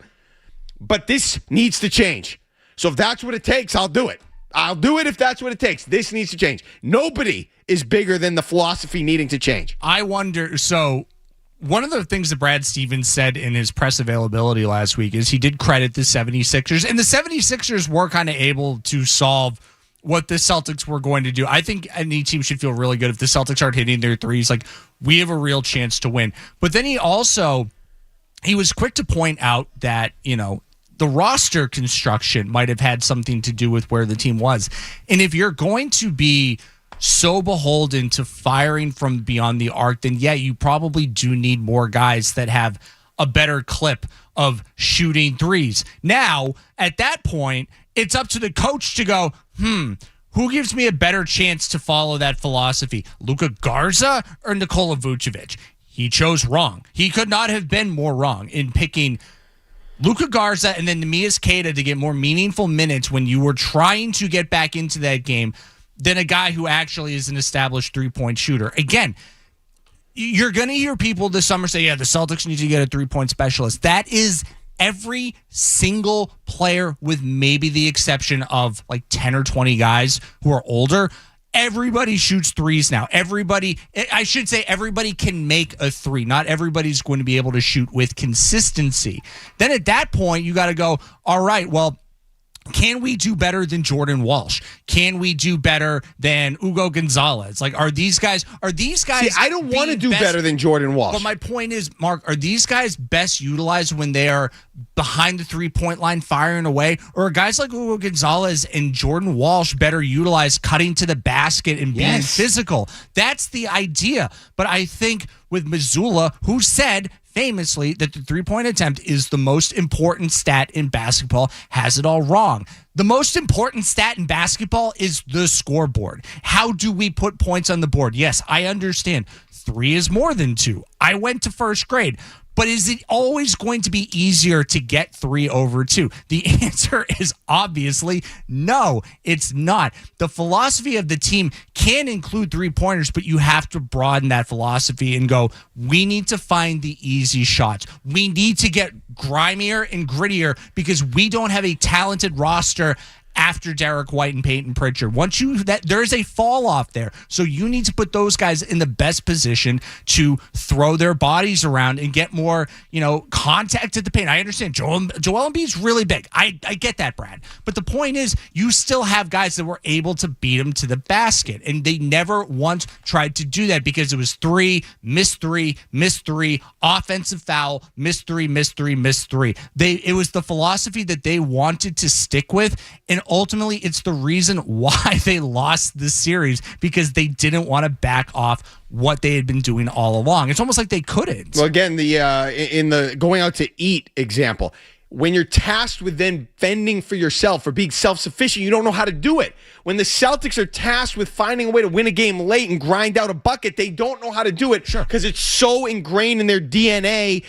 Threes, chuck and duck and do the 3-point thing and run and gun from 3. That's not a lot of times when the game slows down late against a good team in the playoffs how you win. So yeah, I get it, Brad. It's a good shot. An open 3 is a good shot. It's nice to go out to a good dinner out. You don't have to do dishes. Food's good. But what about when you need to be self-sufficient? What about when you need to grind out a bucket? You're not prepared to do that because that's against what your whole existence is about. Let's go quick to Dan in Rhode Island. Hey, Dan. Hello, Mark. How are you? Good morning, Danny. So real quick, let's be honest. If Jason Tatum today said, I don't want to play for Missoula anymore, Missoula would be gone by tomorrow. Correct. Period. Okay, so let's forget about that part of it. Here's my thing. So we're going on like 9 and 10 years next year with these two together. Right? A decade. Coaching, philosophy, whatever, however you want to put it, will they be worse off if they split them up? Yes. But I'd rather do that than keeping these two together because I'm 100% convinced that you're not going to win anything with these two at your core. You're just not. I've seen enough of it. I've had too many different excuses, too many different styles. They don't play defense. They shoot 23, blah, blah, blah, blah, blah, blah. Doesn't work for me anymore. The only year it worked is when they loaded up. And let's think about just the economics of the NBA, which your producer did a great job of just saying. These two make too much money.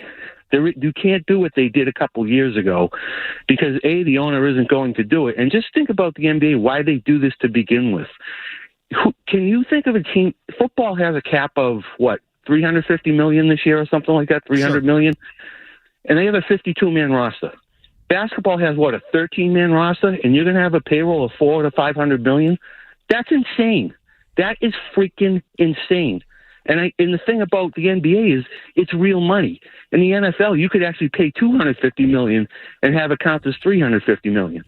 It's just not going to work. People need to understand that the days of where you're going to have a cap of $500 million isn't going to work. No team's going to do it.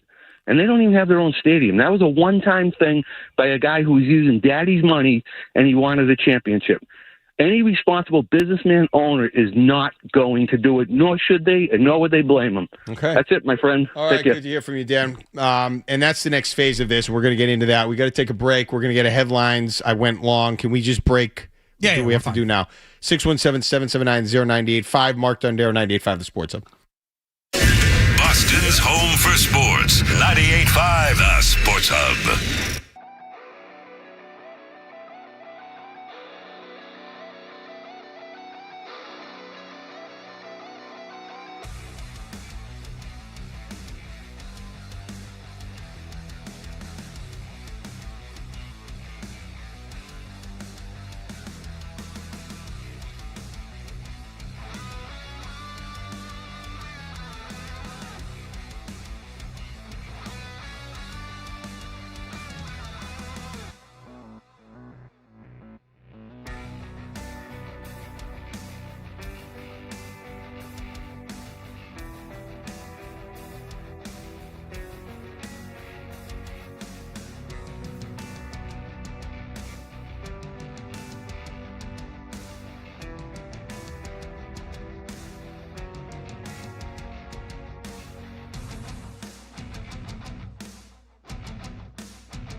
So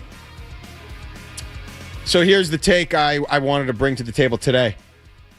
You simply cannot trade either Jaylen Brown or Jason Tatum. Non-negotiable. They have to stay. There is no conversation to be had regarding the possibility of dealing either one, especially when neither one appears disgruntled, despite the rabid communication and speculation and everybody talking about how this is something that maybe should be considered, or Chris Mannix of SI reporting or speculate or whatever he did over the last 24 hours that in February the Atlanta Hawks called the Celtics and talked about a Jaylen Brown trade. That's fine. You can't trade him. You can't trade Jaylen Brown. You can't trade Jason Tatum. You cannot do it. Okay? If you do, you have 0% chance of winning a championship. 0. I don't care if you get Giannis. I don't care how it looks. You will not win a championship. You won't. Giannis is too. I would not trade Jaylen Brown for Giannis Antetokounmpo. His career trajectory is on the downward. He is older. I'm not doing it. I don't think he's as good of a player right now as he was. I'm not breaking them up. There are flaws, obviously. I'm not breaking them up. I'm changing the system and I'm getting them on board with it. And I bet they would be on board with it. That's what I'm doing to fix the Celtics. And then you supplement them. It is what it is. You're not going to get a player better than either of them to come and play here.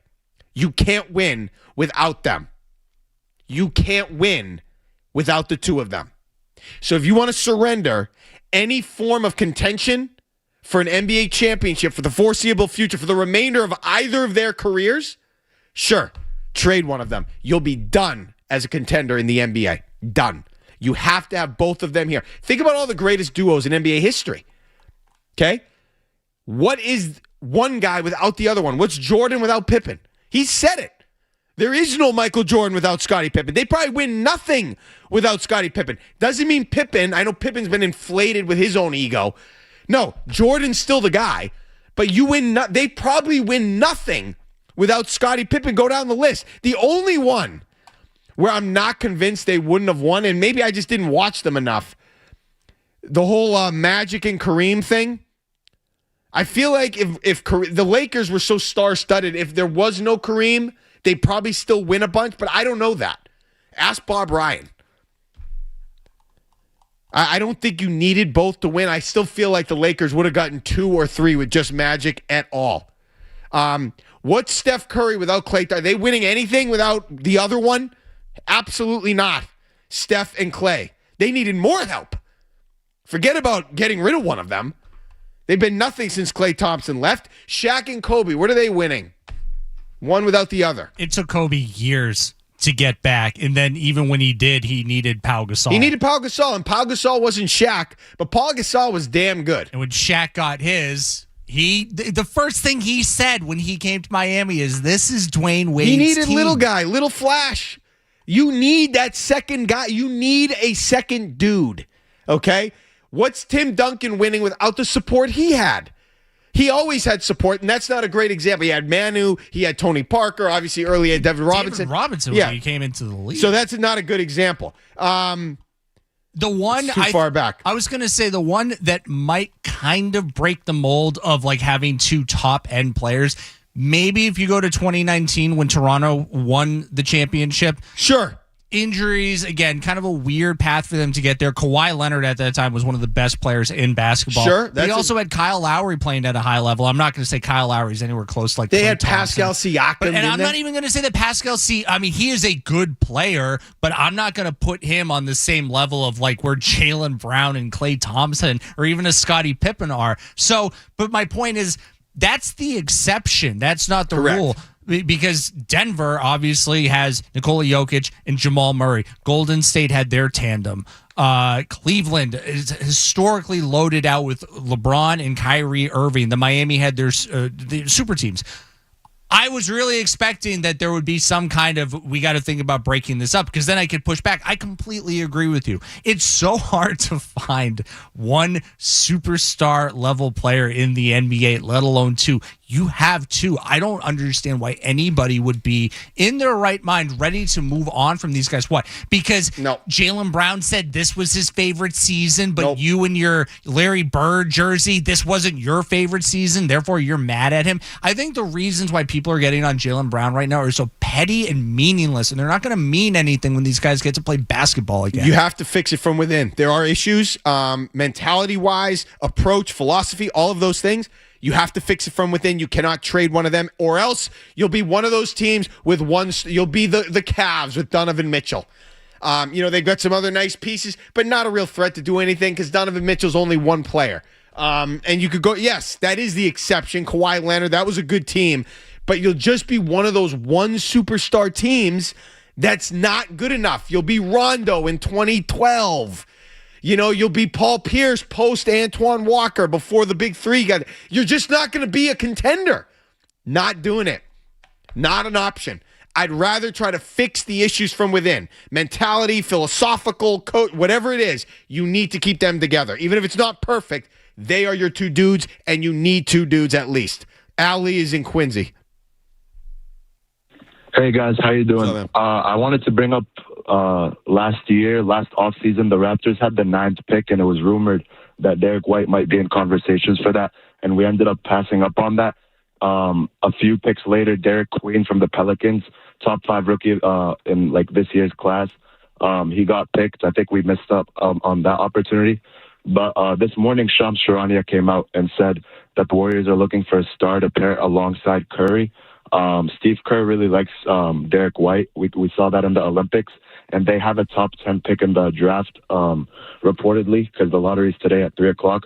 Do you think the Celtics will even try to entertain something like that? I don't think so.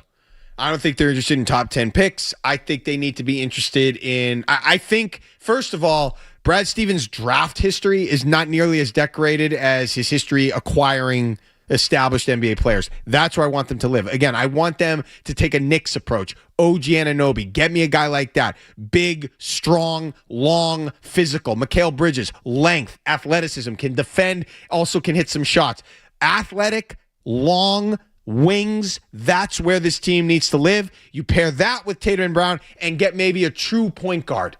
Somebody that can run I love that. And maybe that could be your ticket into a little bit of a different approach offensively. Steve is in Fall River. Hey, Steve. I'm glad you touched on Walker and Pierce because that's the direct analogy. They made it to the conference finals with Rodney Rogers, all these people. And then Danny Ainge comes in and says, what's the conference finals? And makes the worst trade in the last 50 years. Antoine Walker for Ray LaFrance. Then what happened? We became a bubble team for the playoffs. Paul Pierce was ready to leave the team. It was that bad. And then you had the big three show up. And that's not anything that's going to happen in this day and age. You don't just pull that out of the blue. You've got the two. You've got two now that are good. You've got to make it work around them. Now, you want to change the whole philosophy of the team.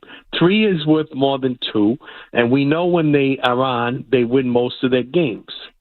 There has to be an analytic for the team three shooting halfway into the fourth quarter. They have to know, they have to figure out where it is. They have to get the fail-safe. Hello, no more threes. We're going to a completely another method. Now, you saw the last 7 or 8 possessions of this game. Tell me after the second or third missed 3, did anybody think they were going to hit any of them after that? Everyone became more desperate. The coach did. In this last game. Hello? It gets contagious. I hear you. Can somebody you can put this through the computer. What is the percentage where it's wrong to go halfway in after the second half of the fourth quarter? What is that percentage where you have to just tell the team, get away from it? They blew 2 20-point leads last year. In what world can this happen? And the analytics would tell you, even though I don't know what they are, that it's so obvious to the whole world. When you're not, you're never going to just all of a sudden break out of it with 5 minutes left. If you're bad the whole game or for 3.5 quarters, it's over. You're not going to get lightning in a bottle. in the last 4 or 5 possessions. Thanks for the call, Steve. I would just say it's hard to kind of be that much of a chameleon. Your DNA is either the 3 or it's something else, and to ask them to be that for 3 quarters and then, okay, it's that time in the 4th, we got to lock in and do it this way. I think they need they need to change the entirety of the culture and make it not the priority to be the run and gun shooting threes all the time, and that's what they become known for, and they need to change that. And I think what Steve is pointing to is you're trying to ask us to quantify momentum, which you can't do. But I understand what he's saying, and I think looking at the Celtics falling apart to the Knicks last year, I think is a more interesting case study than how do they fall apart this year. I think when you look at where that momentum factor starts to impact the team, it's when you're blowing out the New York Knicks and you just start missing threes, and they start it's like a death by 1,000 cuts. They get a bucket, and they get another bucket, and they get another bucket. Then they're shooting free throws. Meanwhile, on the other end, Peyton Pritchard misses a 3. Kristaps Porzingis misses a 3. I think the click that needs to happen organizationally is to know, when these things start to happen, we need to identify it when we're in the middle of it. Obviously, Mazzulla was probably more famous for not calling timeouts earlier in his career than his reliance on three-point shooting. And I think it's the sense of where the game is going to know, okay, momentum is getting away from us. How do we do that? Well, when you're on the road, when you're in Madison Square Garden or wherever the Sixers play, the best way to shut the crowd up when they're starting to come back, easy shot. Just step inside the three-point line, pull up for a jumper. And then, you know what happens, Mark? Crowd shuts up. Yeah. Because that momentum they were feeling is gone. Because instead of it now a 5-point game, now it's a 7-point game. It's now actually a 3-possession game. We did that because the crowd was getting loud. They were hitting shots. We're missing ours. We need to make we just need points. It doesn't matter how we get them. So the natural thing to do would be find the easiest way to do it. That is where the mental block seems to be with this team. There is an easier way to do it, and we're not going to. And that is what I cannot understand about their approach. The problem is, if you're, you can miss a 3 with nobody guarding you. It's hard to miss a layup with nobody guarding you. So at least if you're inside trying to attack the paint, they have to guard you. They might foul you. I just think the approach needs to change. It needs to be different because, we just saw it too many times. And to Steve's point, maybe there is an analytic. If the team has missed 2 or 3 straight threes, you got to go 3 possessions without shooting a 3, or try to, there's got to be some analytic that could tell you, all right, it's not working. Let's go somewhere else. And by the way, a couple years ago, we weren't fully schooled on what the possibilities were of this approach, meaning we didn't know they could blow 2 20-point leads to the Knicks at home and lose that series. We didn't know they could go down or lose a series when they were up 3-1 to Philly. Or even before that, it was early, but they went down 3-0 to the Heat.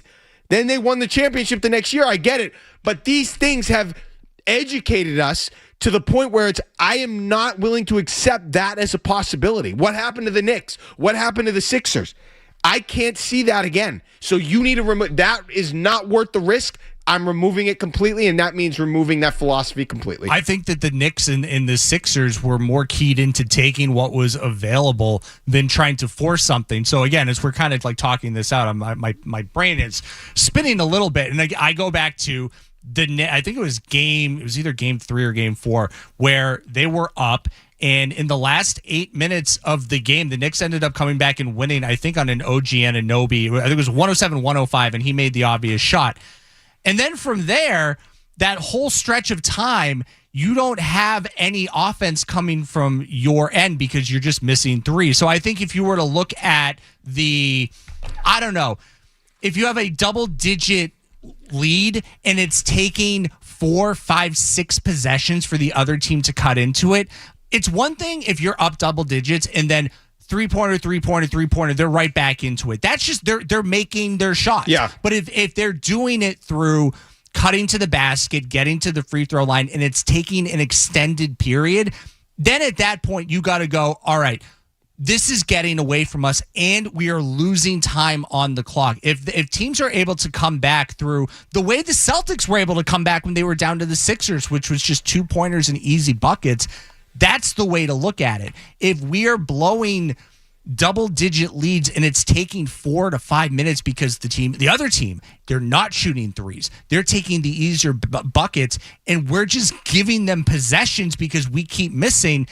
Maybe that's how they got to start looking at it. And again, that would go to the feel of the game. That would go to the coaching staff. I'm not just going to lay it at the feet of Joe Mazzulla specifically because he's got 19 people sitting behind him.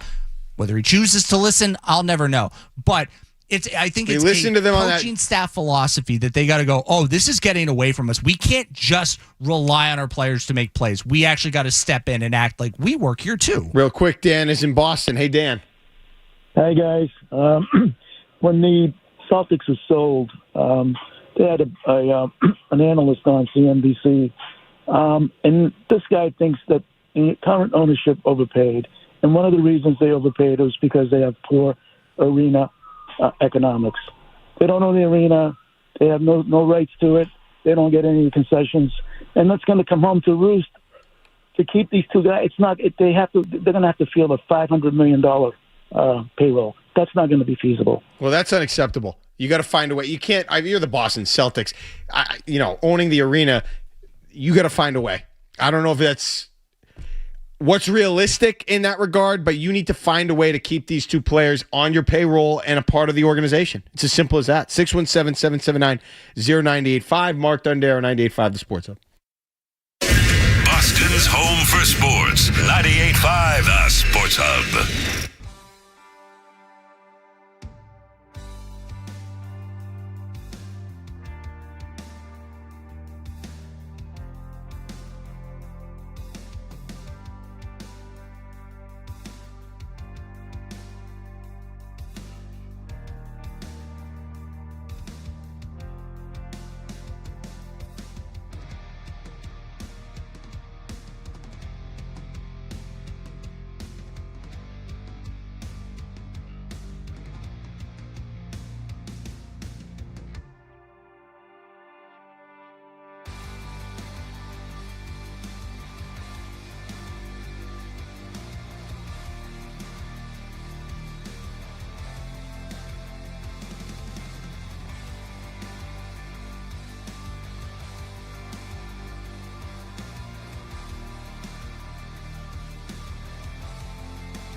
require them to change a little bit of philosophy. And I just want to go back to 2018, the Game 7 versus the Cavs. Brad Stevens, the coach, 7 for 39 from the three. This has been going on for almost 10 years. So you can't tell Brad to change. Mm-hmm. He's going to have to change if he has a roster that is going to make him change. Because I was there at that game, and I kept looking at my wife. What are they doing? 0 for 10, Terry Rozier. 2 for 8, Tatum. 0 for 6, 0 for 4, Smart. 0 for 3, Brown. This has been going on for 10 years. And maybe if they get, it's like a batting slump. You're in college baseball. You're in a batting slump. Can you just lay a bunt down? Can you just try to slap the ball over the shortstop? Right. You can't keep jacking these up, man. It's mind-boggling. It's been 10 years, man. Okay. Get Giannis. All right. Thanks, Pat. So Pat put me in a box, which was a good job by him. If Brad Stevens is the one behind this and he's unwilling to change because he's been doing it for 10 years, well, then they're probably not going to go out and get Giannis.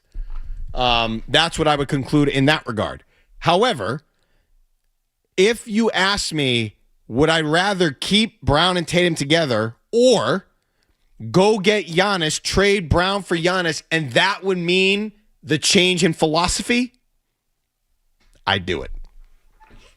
There is nothing more important to me than changing the philosophy. Or I should say, you have to have two dudes. That's the most important thing. So that's number one. Number two is changing the philosophy. Everything after that is secondary or third. Because you can't win anything. You're not a contender if you don't have two dudes. Giannis is still a dude.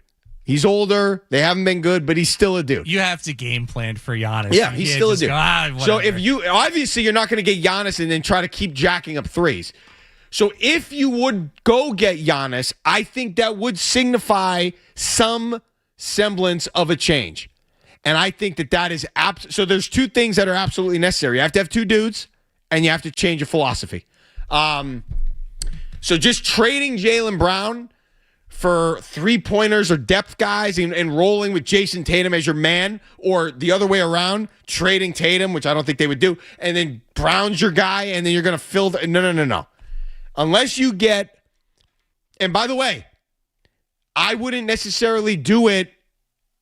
You can't make a deal if you're unwilling to change your philosophy. Okay? So I guess that's my point. If you're unwilling to change the philosophy, I would keep this core intact, because I don't think you're going to get something better than what you've got. If you're willing to change the philosophy and you want to go for Giannis, fine. I still wouldn't do it.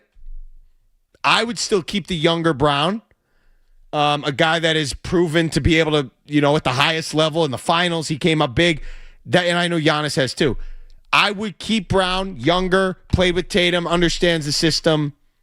Or I shouldn't say the system, the organization I want the system to change. Understands the organization, the expectations, all those things. Better in the mid-range, which I think is pivotal in the playoffs. I don't know how Giannis would help in the clutch. He's not enough of a shot maker, so I would still have concerns there.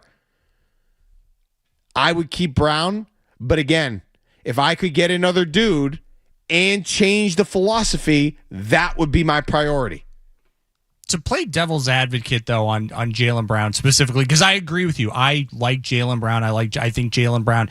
So the people that say, "Oh, they've never won they won a championship." They actually won an NBA championship together. They were going to win. I believe they were going to win a second championship, but Jason Tatum wrecked his body against the Knicks. So, but just to play devil's advocate, they were not going to beat the Knicks. They were not going to win another championship.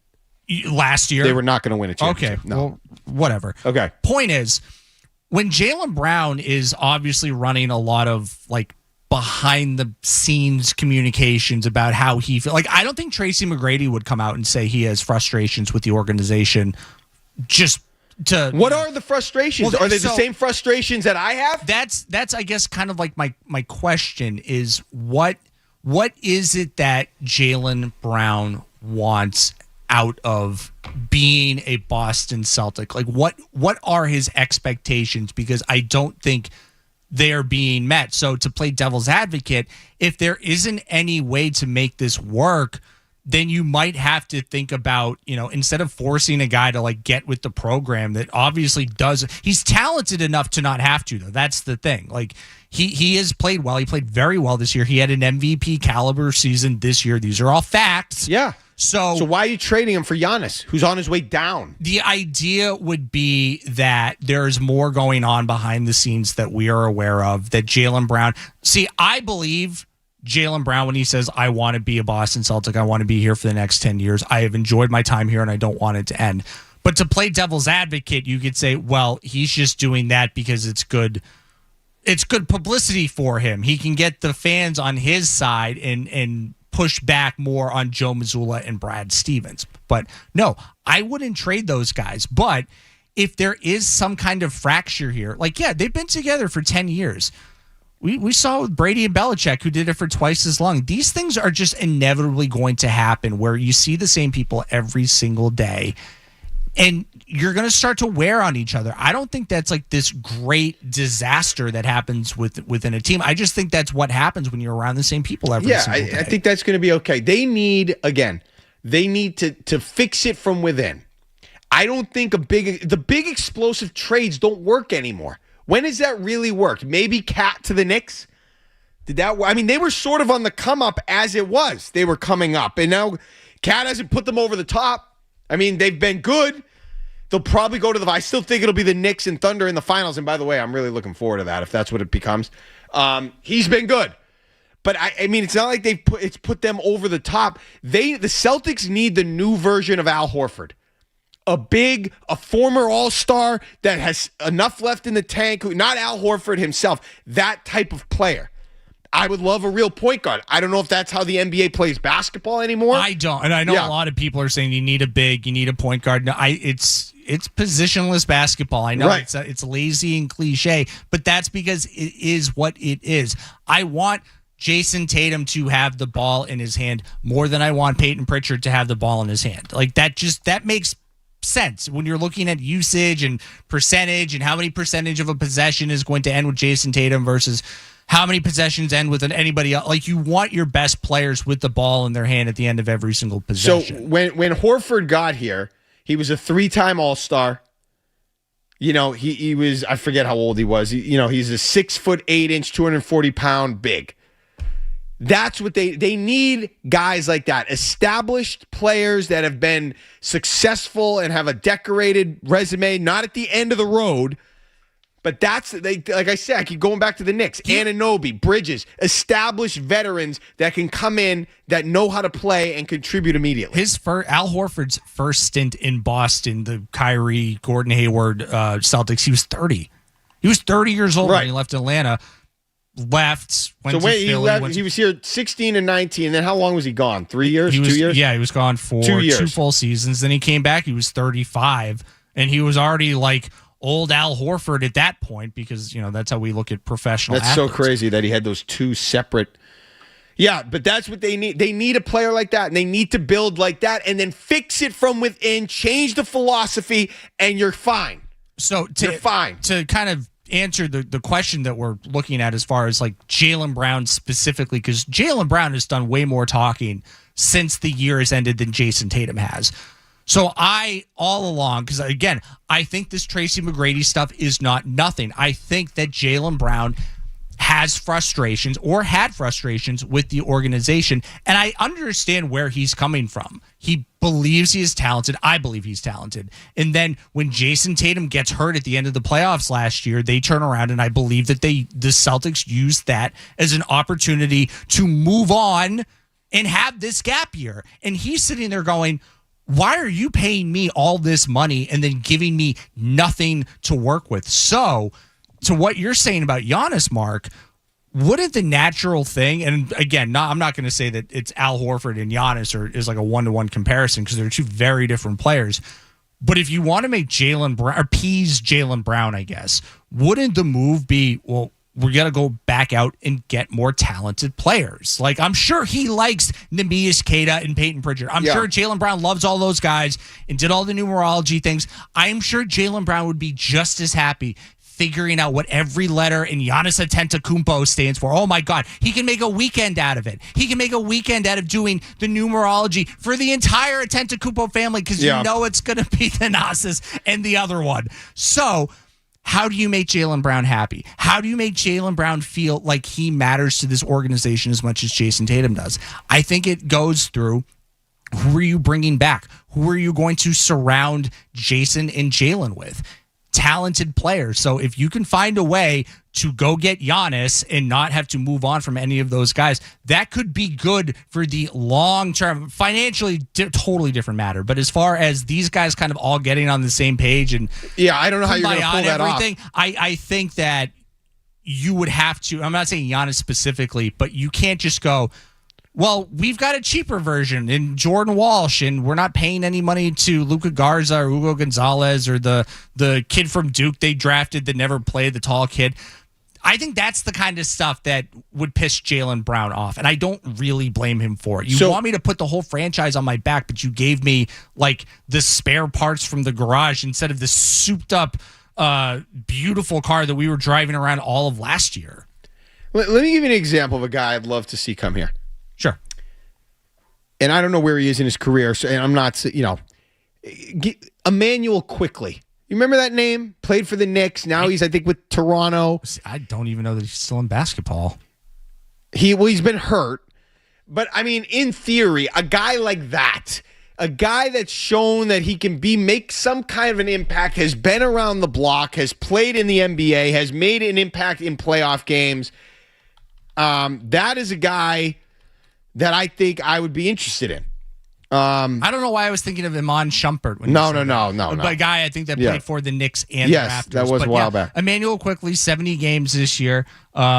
He had a nice season for Toronto. Averaged about 16 and a half points. See, I love a guy like that. That's the type of guy that I would love the Celtics to get. That middle tier. I don't think he's an all-star level guy necessarily, but he's around that type of production where you could put him in as a point guard with the Jays and he could defend and he could create plays for you and create shots for you.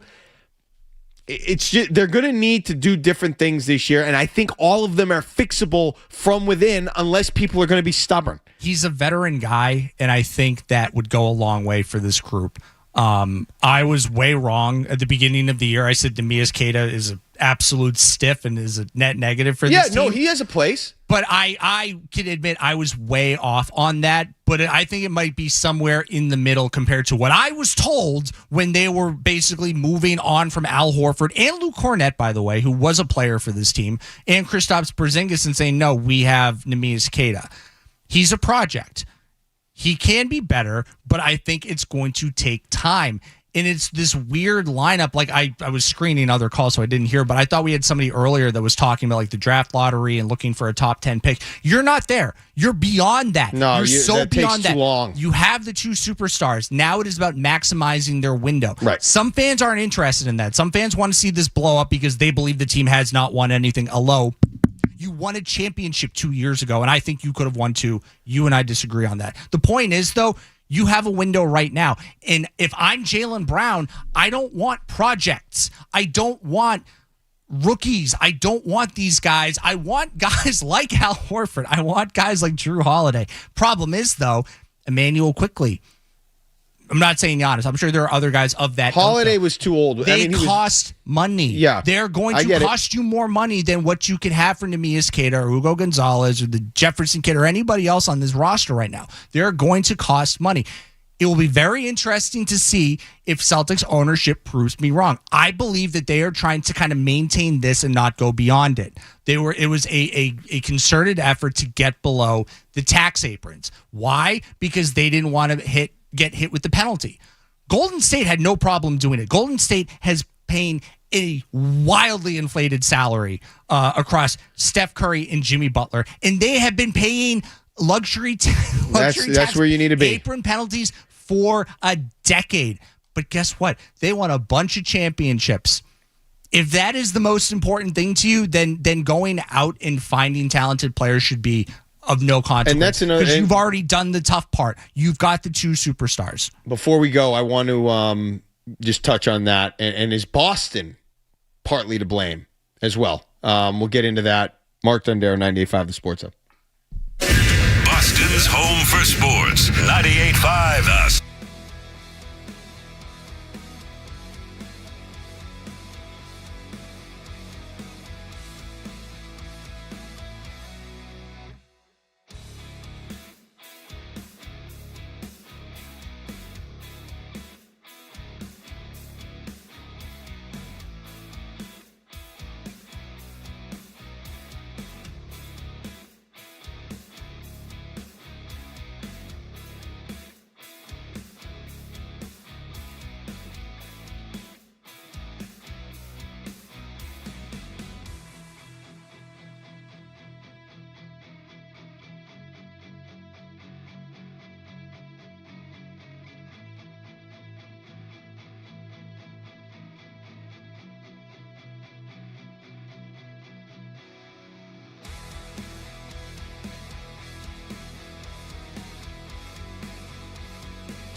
really hard year for Drake May. The schedule is going to be more difficult. There are going to be, let's be honest, Mike Vrabel has taken a huge hit. And the leadership of Drake May this year is going to be even more important. More important. The culture he creates, the leadership, and how he plays on the field. Tons of pressure on him. But we have plenty of time to get into that. The thing I'm wondering, before we hand it over to Alex Barth and Matt Doloff, is Boston partly to blame? Specifically, is Boston partly to blame for the atrociousness that we've seen recently at home? Home games. Home. Okay? Because after Tom Brady left, for a long, long time, the Patriots were doggy-doo at home. Doggy. Okay? They were awful at home. They're still not where I want them to be at home. But at least Drake May fixed some of that, and they won home playoff games.